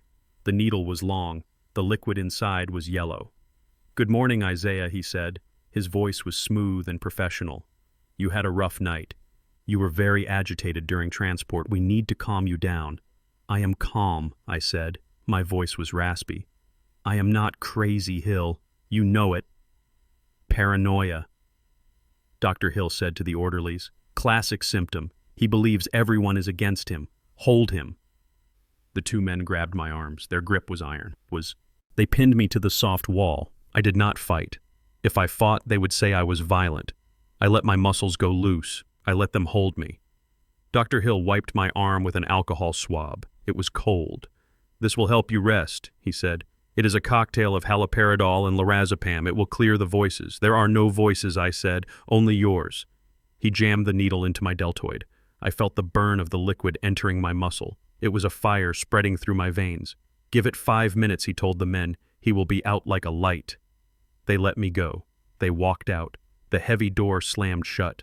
The lock clicked. I had 5 minutes, maybe less. I knew about these drugs. Althea used to talk about them. They shut down the brain. They turn you into a zombie. If that chemical hit my bloodstream fully, I would be unable to speak or think for days. I would miss my chance. I ran to the corner of the room. There was no toilet, just a drain in the floor. I shoved my fingers down my throat. I pushed past the gag reflex. I thought about Hunter laughing. I thought about Althea poisoning my milk. I used the anger to trigger the spasm. My stomach contracted. I heaved. I retched violently. I emptied my stomach onto the drain. I forced myself to keep going until there was nothing left but bile. It was not a perfect solution. Some of the drug had already entered my blood. I felt the edges of my vision blur. I felt my knees get heavy. But I fought it. I paced the room. I slapped my own face. I did math problems in my head. 12 times 12 is 144. The square root of 81 is 9. I kept my mind moving. I would not let the fog settle. I would not let them win. 10 miles away in the county courthouse, Althea was putting on the performance of her life. She stood before Judge Vance wearing a modest black dress. She had no jewelry. She looked small and frail. She clutched a handkerchief to her chest. "Your Honor," she sobbed. "It breaks my heart to be here. I love my husband. We have been married 40 years, but he is not the man I married anymore." Judge Vance looked over his glasses. He was a busy man. He saw hundreds of these cases. He saw a weeping wife and a concerned family. "Tell me about the incident, Mrs. Washington," he said. "He tried to burn the house down," Althea whispered. She wiped a tear. He turned on the gas. He locked the door. "If I had not smelled it, we would all be dead. He thinks the house is cold. He keeps saying he wants to warm it up." Hunter stepped forward. He was wearing a suit. He looked respectful. He held up a tablet.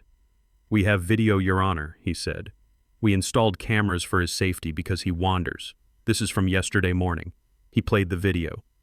It was grainy footage of me walking through the hallway. It showed me standing by the stove. It was edited. It was cut to make it look like I was turning dials randomly. It did not show the part where I fixed the loose hinge on the cabinet. It just showed a confused old man fiddling with gas knobs. The judge frowned. He watched the video. He saw what they wanted him to see. Danger. "This is disturbing," Judge Vance said. "We just want to protect him," Hunter said. His voice was full of fake concern. "We found a facility that can care for him. Dr. Hill is an expert. But we need the authority to handle his affairs. We need to pay for his treatment. The insurance does not cover everything. We need to sell the house to fund his care." The judge nodded. It seemed logical. It seemed necessary. "I am inclined to grant the emergency guardianship," Judge Vance said. He picked up his gavel. "The evidence is clear. Mr. Washington is a danger to himself and others. I will sign the order granting Althea Washington full control over his assets and medical decisions." Althea let out a breath. She smiled through her tears. She looked at Hunter. They had done it. They had won. The gavel started to come down. Objection. The word rang out from the back of the courtroom. It was sharp and cold like a whip crack. The gavel hovered in the air. Everyone turned. Ophelia Price walked down the center aisle. She was not walking fast. She was gliding. Her heels clicked on the wood floor with a rhythm that commanded attention. She carried a thin leather briefcase. She did not look at Althea. She looked at the judge.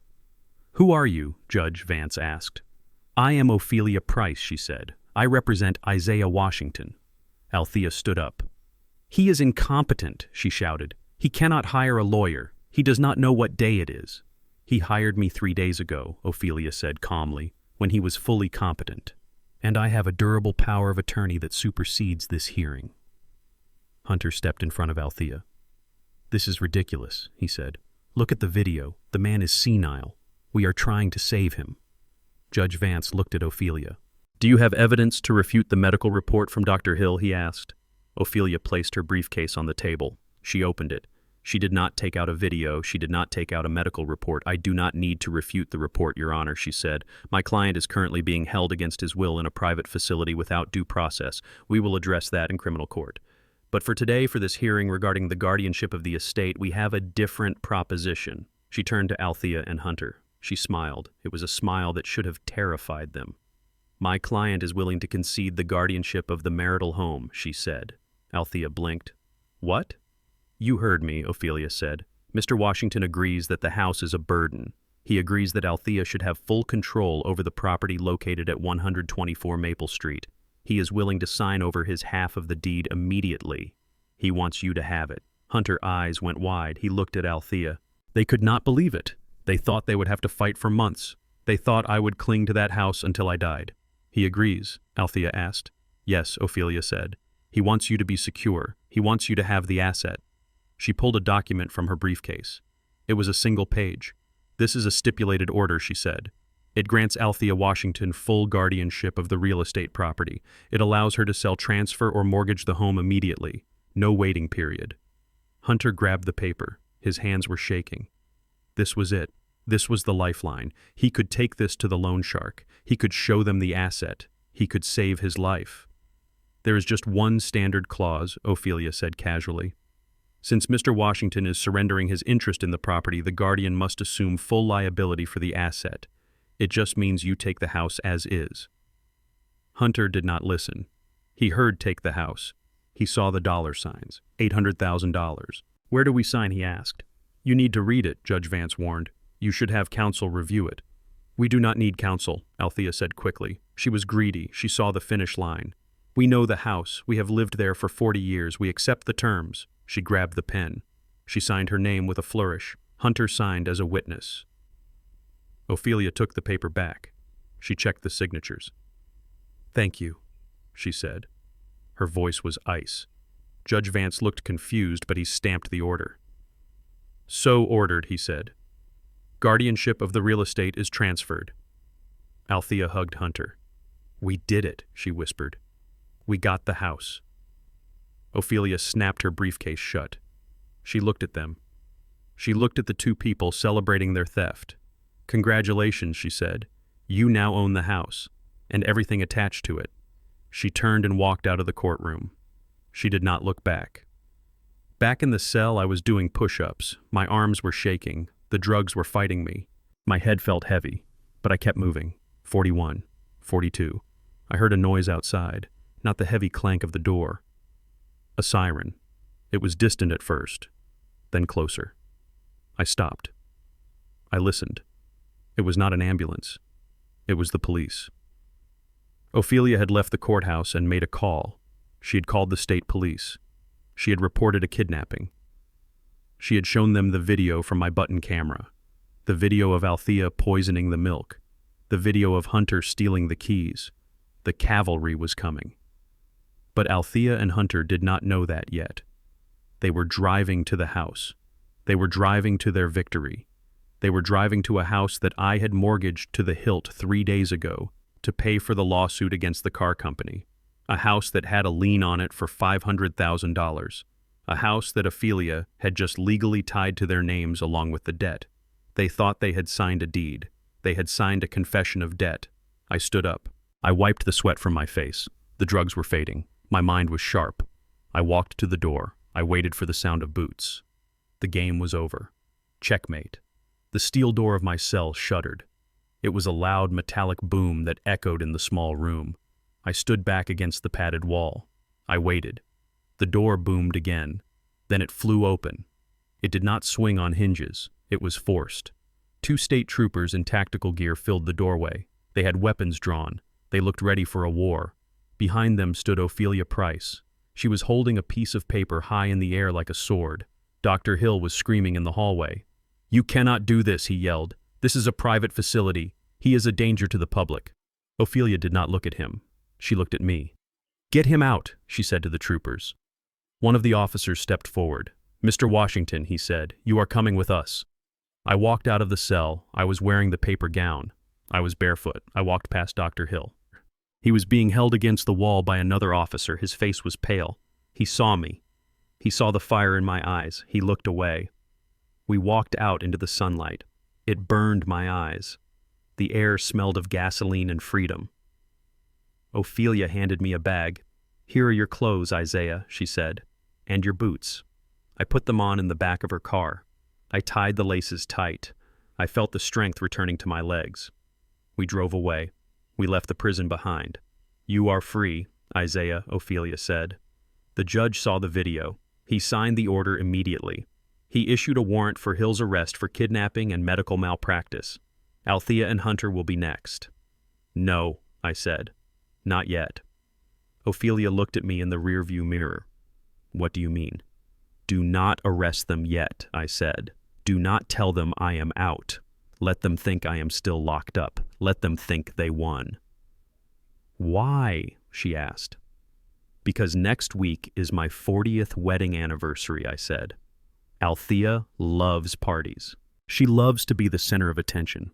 She will throw a party. She will use it to show the neighborhood that she is the victim. She will use it to cement her control. I want to be there, I said. Ophelia smiled. It was a sharp, dangerous smile. What do you need? She asked. I need a week, I said. I need a hotel. I need a tailor. And I need the best car money can rent. I spent the next 6 days at the Four Seasons. I paid cash. I ate steak every night to build my strength. I slept in a bed with silk sheets. I stood in front of a mirror for hours. I practiced my walk. I practiced my smile. I was not the mechanic anymore. The mechanic was dead. I was the millionaire. I went to a tailor on Fifth Avenue. I bought a suit. It was not off the rack. It was Italian wool, midnight blue. It fit me like a second skin. I bought shoes made of leather so soft it felt like butter. I bought a gold watch, real gold, not a toy. I was ready. On Saturday evening, I sat in the back of a Rolls-Royce Phantom. The seats were cream leather. The windows were tinted. The driver was a man named James. He did not ask questions. He just drove. We turned onto my street. It was lined with cars.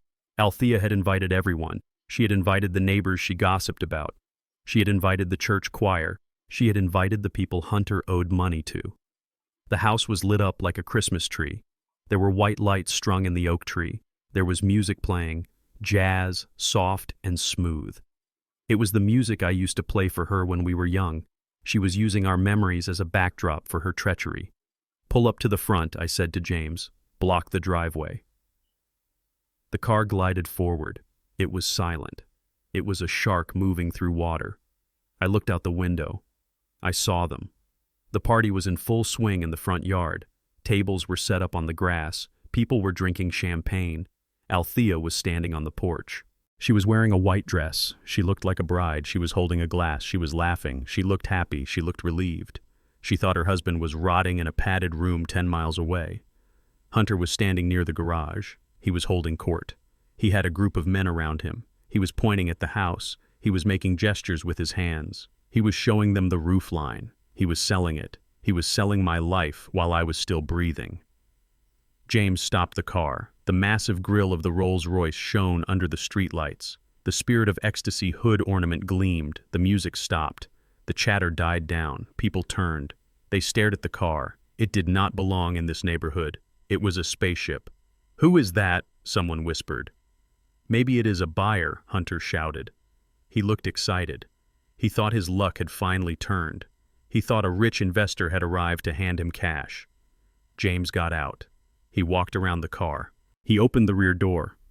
I took a breath. I adjusted my cuffs. I stepped out. My shoe hit the pavement. It was a solid sound. I stood up to my full height. I buttoned my jacket. I walked into the light. The silence was absolute. You could hear a pin drop on the grass. Althea dropped her glass. It hit the porch steps. It shattered.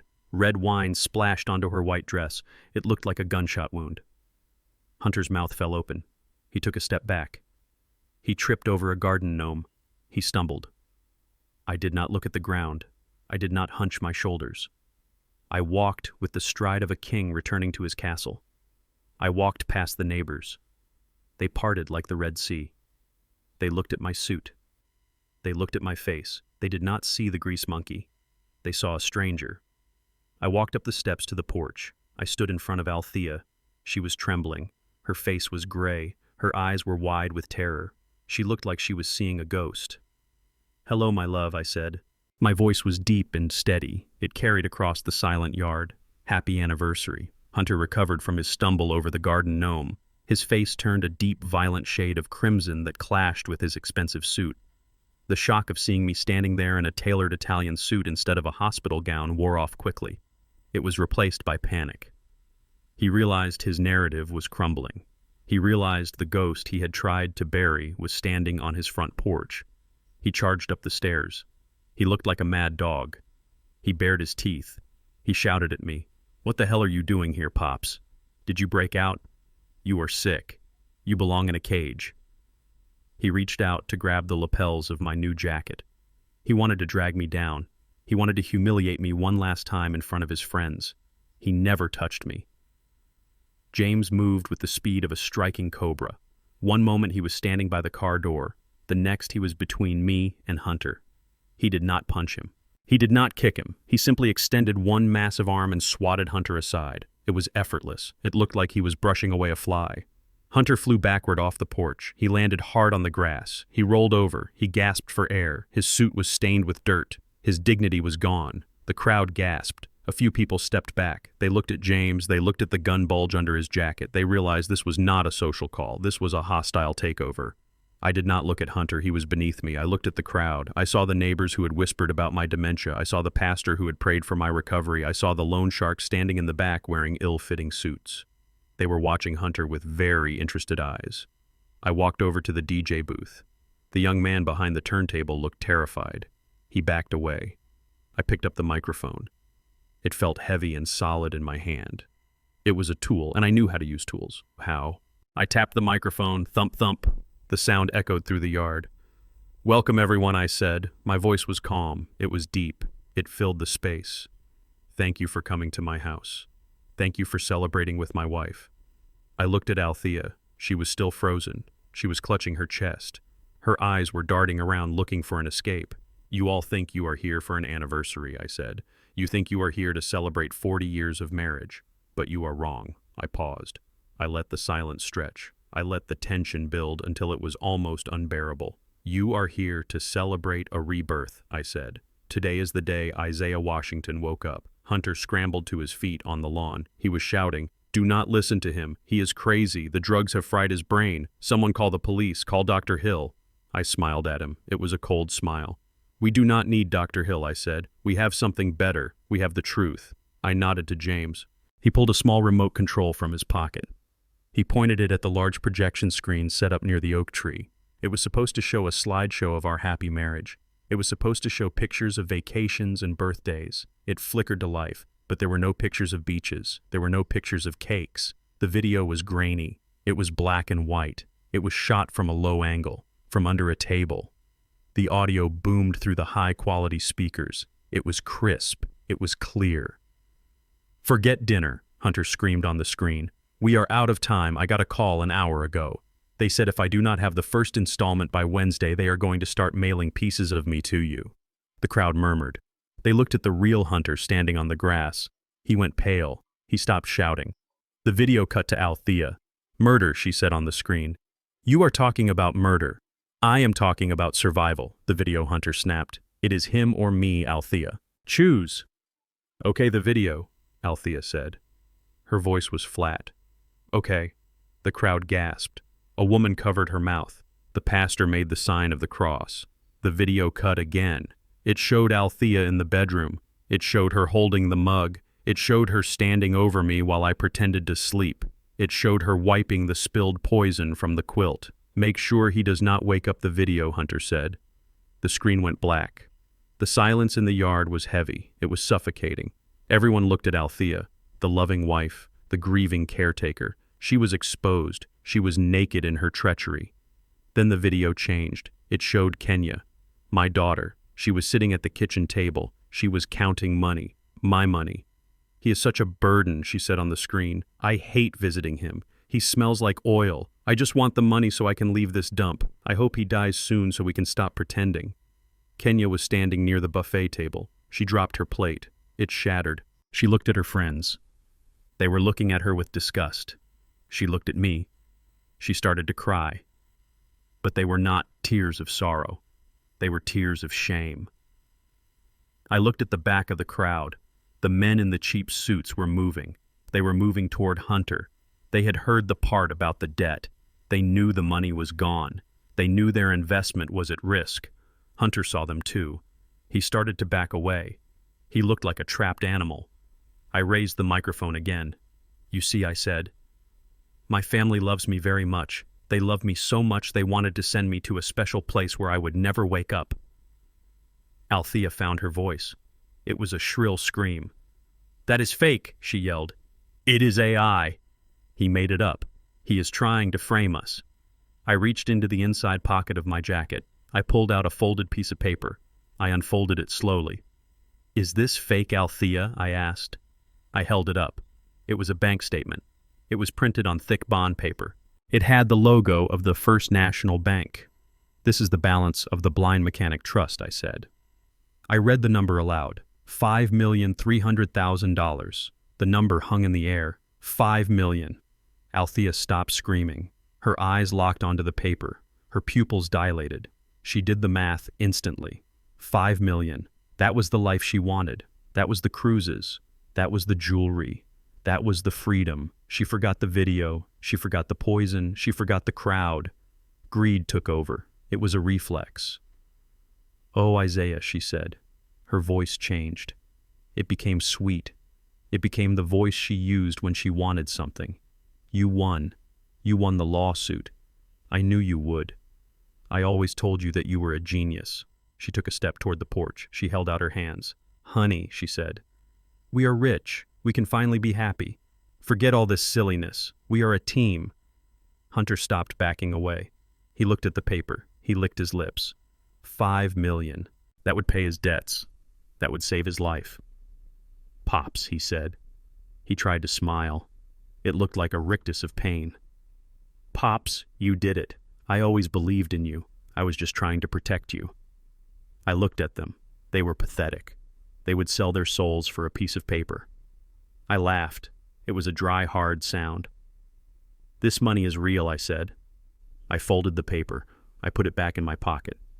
"But it is not yours. It belongs to the trust, and I am the only beneficiary." Althea stopped. Her smile faltered. "But we are married," she said. "What is yours is mine." "Not anymore," I said. I pulled out another document. This one was a court order. "I filed for divorce 3 days ago," I said. "On the grounds of attempted murder and fraud, the judge granted an emergency freeze on all marital assets pending the investigation. You get nothing, Althea. Not a dime." Her face crumpled. She looked old. She looked broken. "But you have something else," I said. I picked up a third document from the DJ table. It was thick. It had a blue cover. "Congratulations, Hunter," I said. "Congratulations, Althea. You won. You got what you wanted."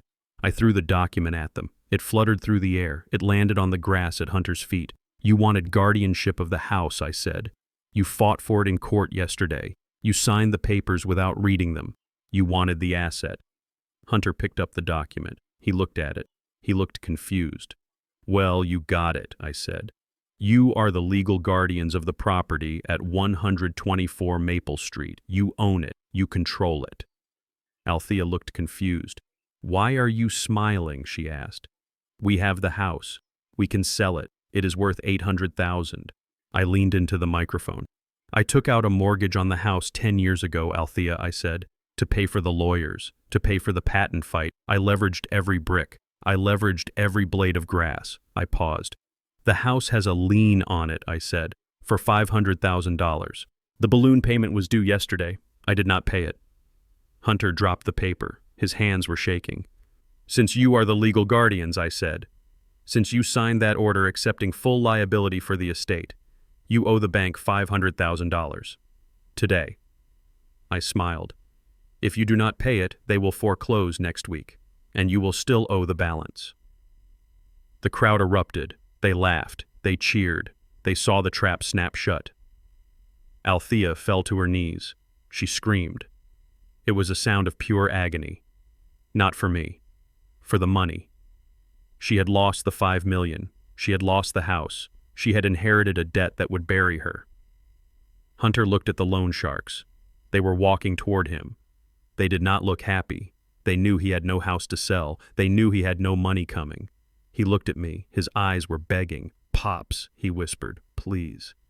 I turned off the microphone. I dropped it on the table. "Do not call me Pops," I said. I turned my back on them. I walked toward the Rolls-Royce. James opened the door.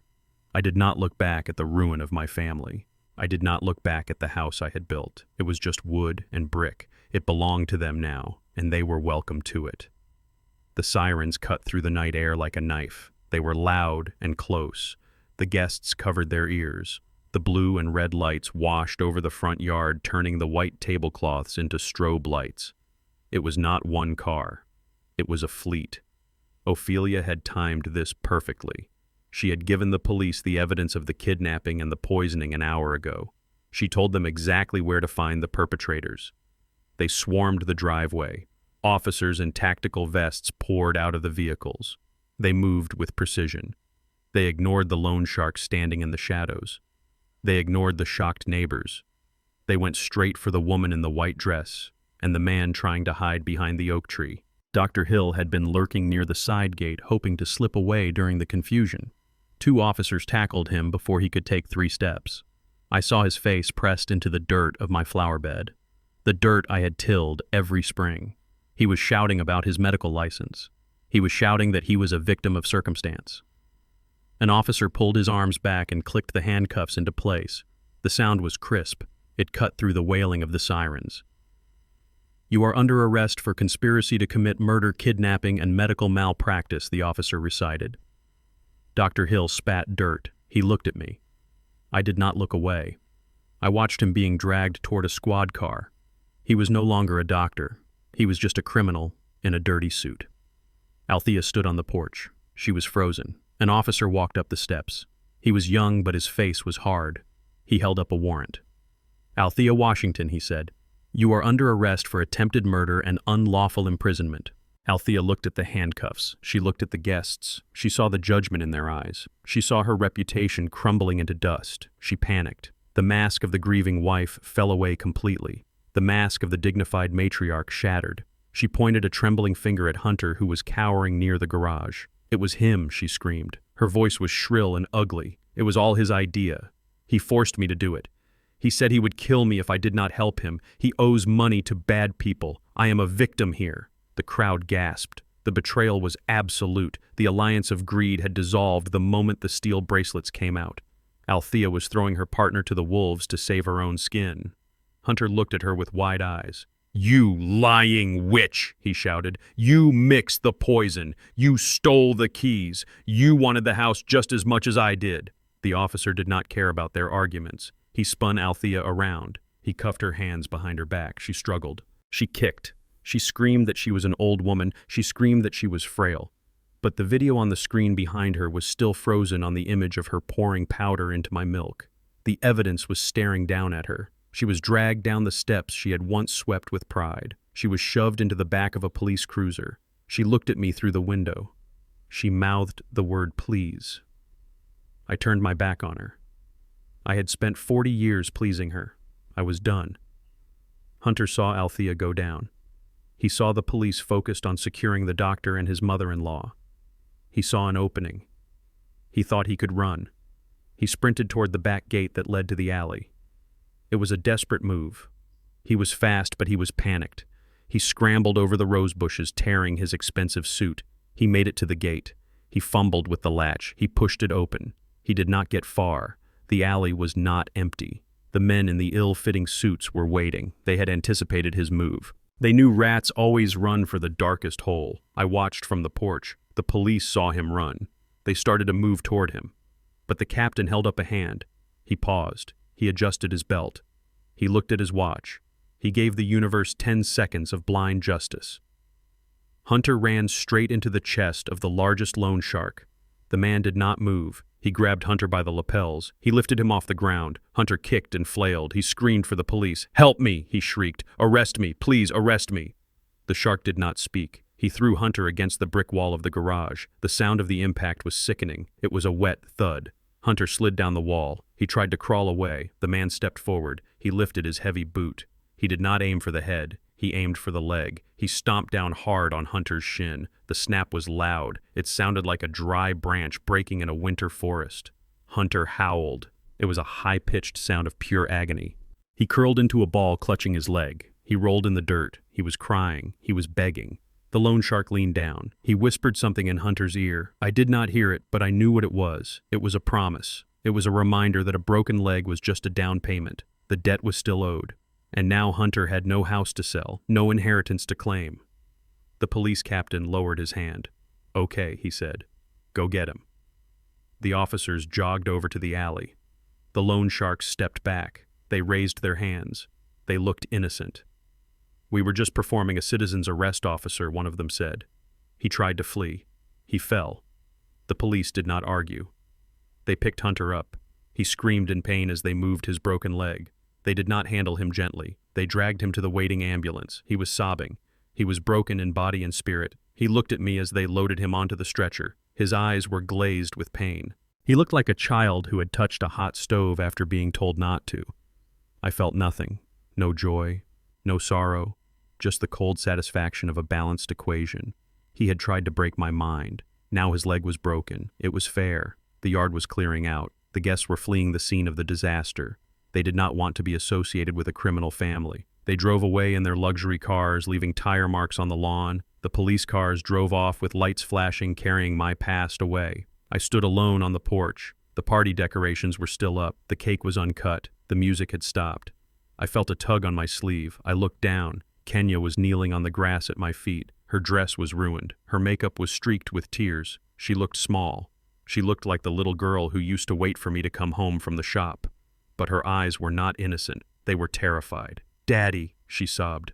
"Oh, Daddy, I am so sorry. I did not know. I swear I did not know they were going to hurt you." I looked at her. I looked at the daughter I had starved for. I looked at the woman who had laughed at me while I wore a bib. "You knew Kenya," I said. My voice was tired. "You knew everything. I saw the video. I heard you say you hoped I would die soon." She grabbed my hand. She tried to kiss it. I pulled it away. I was confused, she cried. "Hunter told me it was for the best. He said you were suffering. He manipulated me, Daddy. I am a victim too. He ruined our credit. He spent all our money. I have nothing. They are going to take my car. They are going to take my clothes. I have nowhere to go." She looked up at me. Her eyes were pleading. "Help me, Daddy," she begged. "Please, you have the money now. You have millions. You can fix this. You can pay off Hunter's debts. You can buy us a new house. We can start over. Just you and me.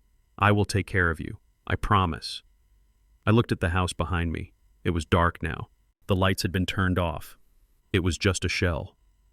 "You want me to save you?" I asked. "Yes," she nodded eagerly. "Yes, Daddy, save me." I reached into my pocket. I pulled out a $20 bill. It was crumpled. It was greasy. It was the only cash I had carried before I got the check. I dropped the bill on the grass in front of her. "Here," I said. She looked at the money. She looked at me. She looked confused. "What is this?" she asked. "It is cab fare," I said. "Or maybe it is lunch. It is all you are getting from me." "Daddy, you cannot be serious," she wailed. "I am your daughter." "No," I said. "My daughter was a kind girl who loved her father.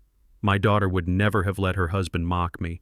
My daughter died a long time ago, Kenya. You are just a stranger who shares her face." I stepped around her. I walked down the steps. "But where will I go?" she screamed. "What will I do?" I stopped. I turned back one last time. "You will do what I did," I said. "You will get a job. You will work. You will struggle. And maybe if you are lucky, you will learn what it feels like to earn your own way. I have rescued you 1,000 times, Kenya. I paid for your mistakes. I paid for your vanity. I shielded you from the world. And in return, you tried to bury me." I took a deep breath. The night air filled my lungs. "This time, you have to save yourself," I said. "By learning how to be a human being." I turned away. I walked toward the Rolls-Royce. James held the door open. I slid into the leather seat. I did not look back at the woman kneeling in the dirt. I did not look back at the flashing lights in the distance. "Drive, James," I said. "Where to, sir?" he asked. "Forward," I said. "Just drive forward." The car pulled away. I watched the house disappear in the rearview mirror. It grew smaller and smaller until it was just a speck of light in the darkness. Then we turned a corner, and it was gone. I sat in the silence of the car. I touched the gold watch on my wrist. It ticked steadily. Time was moving. My life was starting over. I was 70 years old. I was alone. But but I was free, and for the first time in a long time, I was at peace. It has been 30 days since the red and blue lights faded from my street. 30 days since the silence returned. But it is a different kind of silence now. It is the silence of a ledger being balanced. I drove past the county jail yesterday. It is a gray concrete building surrounded by razor wire. Althea is inside. She is wearing an orange jumpsuit that clashes with her complexion. She sleeps on a steel cot with a thin mattress. There are no silk sheets. There is no wine. There is only the cold, hard reality of a cell. Her lawyer says she cries every day. She claims she was coerced. She claims she is a victim. But the judge watched the video. The judge saw her pour the powder. She was denied bail. She sits there and she waits for a trial that will send her away for 20 years. She wanted to live in a place where someone else made her meals and did her laundry. She got her wish. Hunter is not in jail yet. He is in a cheap motel on the outskirts of town. He paid cash for a week. He cannot walk. His leg is in a cast that goes up to his hip. He sits in a dark room with the curtains drawn. He jumps every time a car door slams outside. He knows the men in the ill-fitting suits are still out there. They know where he is. They are just letting him heal a little. They want him to be able to work so he can pay them back. He will spend the rest of his life looking over his shoulder. He will never wear a suit again. He will never drive a Porsche. He is a ghost haunting his own life. And Kenya, my daughter. I went to a diner downtown last Tuesday. It was late. I sat in the back. I saw a waitress moving between the tables. She looked tired, her feet dragged. She was wearing a uniform that was too big for her. She spilled coffee on a customer. The man yelled at her, but he called her clumsy. She did not argue. She did not roll her eyes. She apologized. She wiped the table. She looked like she was about to cry. It was Kenya. She works the graveyard shift. She lives in a studio apartment above a laundromat. She takes the bus. She is learning what it means to stand on her own feet. I watched her for an hour. I did not say hello. I did not leave a tip. I paid my bill, and I walked away. She needs this. She needs to feel the weight of the tray. She needs to know that money is heavy. It is the only way she will ever become a person worth knowing. The house on Maple Street is gone. Not physically. The structure is still there. But it is dead. The bank foreclosed on it 3 days after the party. The lien I placed on it swallowed every cent of equity. Althea and Hunter defaulted immediately. The bank sent a crew to board up the windows. They put a padlock on the door. They put a sign on the lawn. Foreclosure, auction. The neighbors walk by and shake their heads. They talk about the tragedy. They do not know it was a liberation. I do not miss it. I do not miss the crown molding or the oak floors. It was a museum of lies. I let the bank take it. It was the price of my freedom. I erased the chalkboard. I washed it clean. I did not buy a mansion. I did not buy a yacht. I did not move to an island. I stayed right here in the city that made me. I took a drive down to the industrial district. It is a place of brick factories and smokestacks. It is a place most people avoid. I found a building. It was an old textile mill. It had been abandoned for 10 years. The windows were broken. The roof leaked. The floor was covered in debris. But the bones were good. The steel beams were straight. It had soul. I bought it. I paid cash. I hired a crew. But I did not hire Hunter's friends. I hired men from the neighborhood, men who needed a second chance. We worked side by side. I put on my coveralls. I picked up a hammer. I sweated. I bled. We replaced the roof. We poured new concrete. We installed lights that turned the night into day. I filled the space with machines. I bought lathes. I bought milling machines. I bought the most advanced diagnostic computers money could buy. I bought engines, V8s, diesels, electric motors. I lined them up like soldiers on parade. I put a sign over the door. It is simple metal letters welded to an iron arch. The Washington Institute of Mechanics. It is not a business. It is a school. I went to the high schools in the poorest districts. I talked to the counselors. I asked for the kids who were failing. The kids who sat in the back of the class drawing in notebooks. The kids who had grease under their fingernails and anger in their eyes. I asked for the ones the system had thrown away. The ones they called obsolete. I found them. There are 50 of them now. Boys and girls, black and white and brown. They come here after school. They come here on weekends. I teach them. I do not teach them how to pass a test. I teach them how to feel the vibration of an engine. I teach them how to listen to the rhythm of a piston. I teach them that a machine does not lie. If you treat it right, it runs. If you neglect it, it breaks. There is no politics in an engine block. There is only truth. I watch them. I see a boy named Marcus holding a torque wrench for the first time. He treats it like a holy relic. I see a girl named Sarah welding a seam with a steady hand. I see the pride in their eyes when an engine roars to life for the first time. It is a sound better than any symphony. I pay them. I give them a stipend so they do not have to sell drugs on the corner. I give them a meal so they do not have to go home hungry. I give them a future. They look at me with respect, not because I have $5 million. They do not know about the money. They respect me because I can take a transmission apart and put it back together blindfolded. They respect me because I have dirt on my hands. They respect me because I am one of them. I am building an army of mechanics, an army of creators. They will go out into the world and they will fix things. They will build things. They will know that their worth is not in what they own, but in what they can do. I sat in my office. It is a glass box suspended above the workshop floor. I can see everything from here. I can see the sparks flying from the welding stations. I can hear the whine of the drills. I can smell the oil and the hot metal. It is the perfume of industry. I sipped my black coffee. It was strong and bitter, just the way I like it. There was a knock on the door. I turned. Ophelia Price stood there. She was wearing a red suit today. She looked like victory. She was holding a manila envelope. "Hello, Isaiah," she said. She walked in and sat down. She looked out at the workshop. She watched the kids working below. "This is impressive," she said. "You did good." "I am just getting started," I said. She placed the envelope on my desk. She slid it toward me.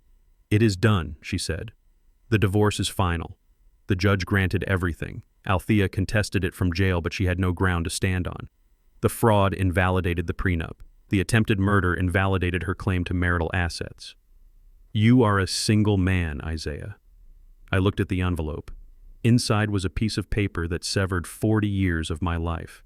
It cut the cord to the woman who tried to kill me. It cut the cord to the lies. "Thank you, Ophelia," I said. "I mean it. You saved my life. You saved your own life, Isaiah," she said. "I just filed the paperwork." She stood up. She walked to the door. She paused. "What are you going to do now?" she asked. "You have the money. You have the freedom. You could go anywhere." I looked down at the workshop. I saw Marcus high-fiving Sarah because they fixed a carburetor. I saw the future. "I am exactly where I want to be," I said. Ophelia smiled. She closed the door. I opened the envelope. I took out the decree. I picked up a pen. It was a heavy silver pen. I signed my name on the line.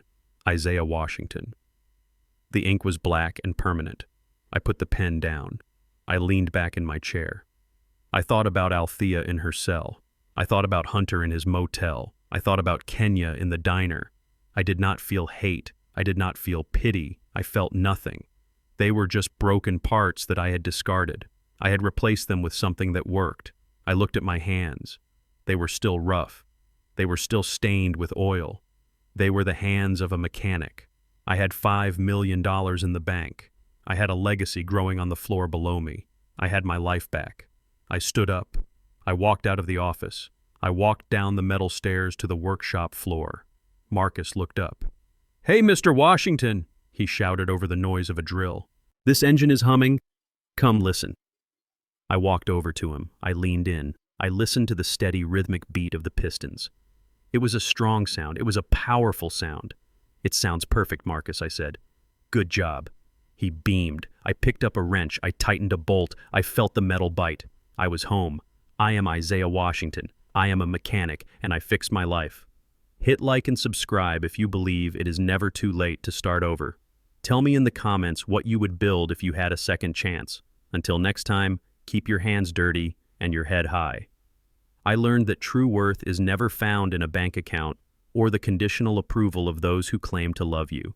It is found in what you build with your own hands and the integrity you carry in your heart. For decades, I allowed my family to treat me as obsolete, mistaking my silence for weakness and my sacrifice for duty. But I realized that you cannot fix a broken person who refuses to be repaired. You can only save yourself.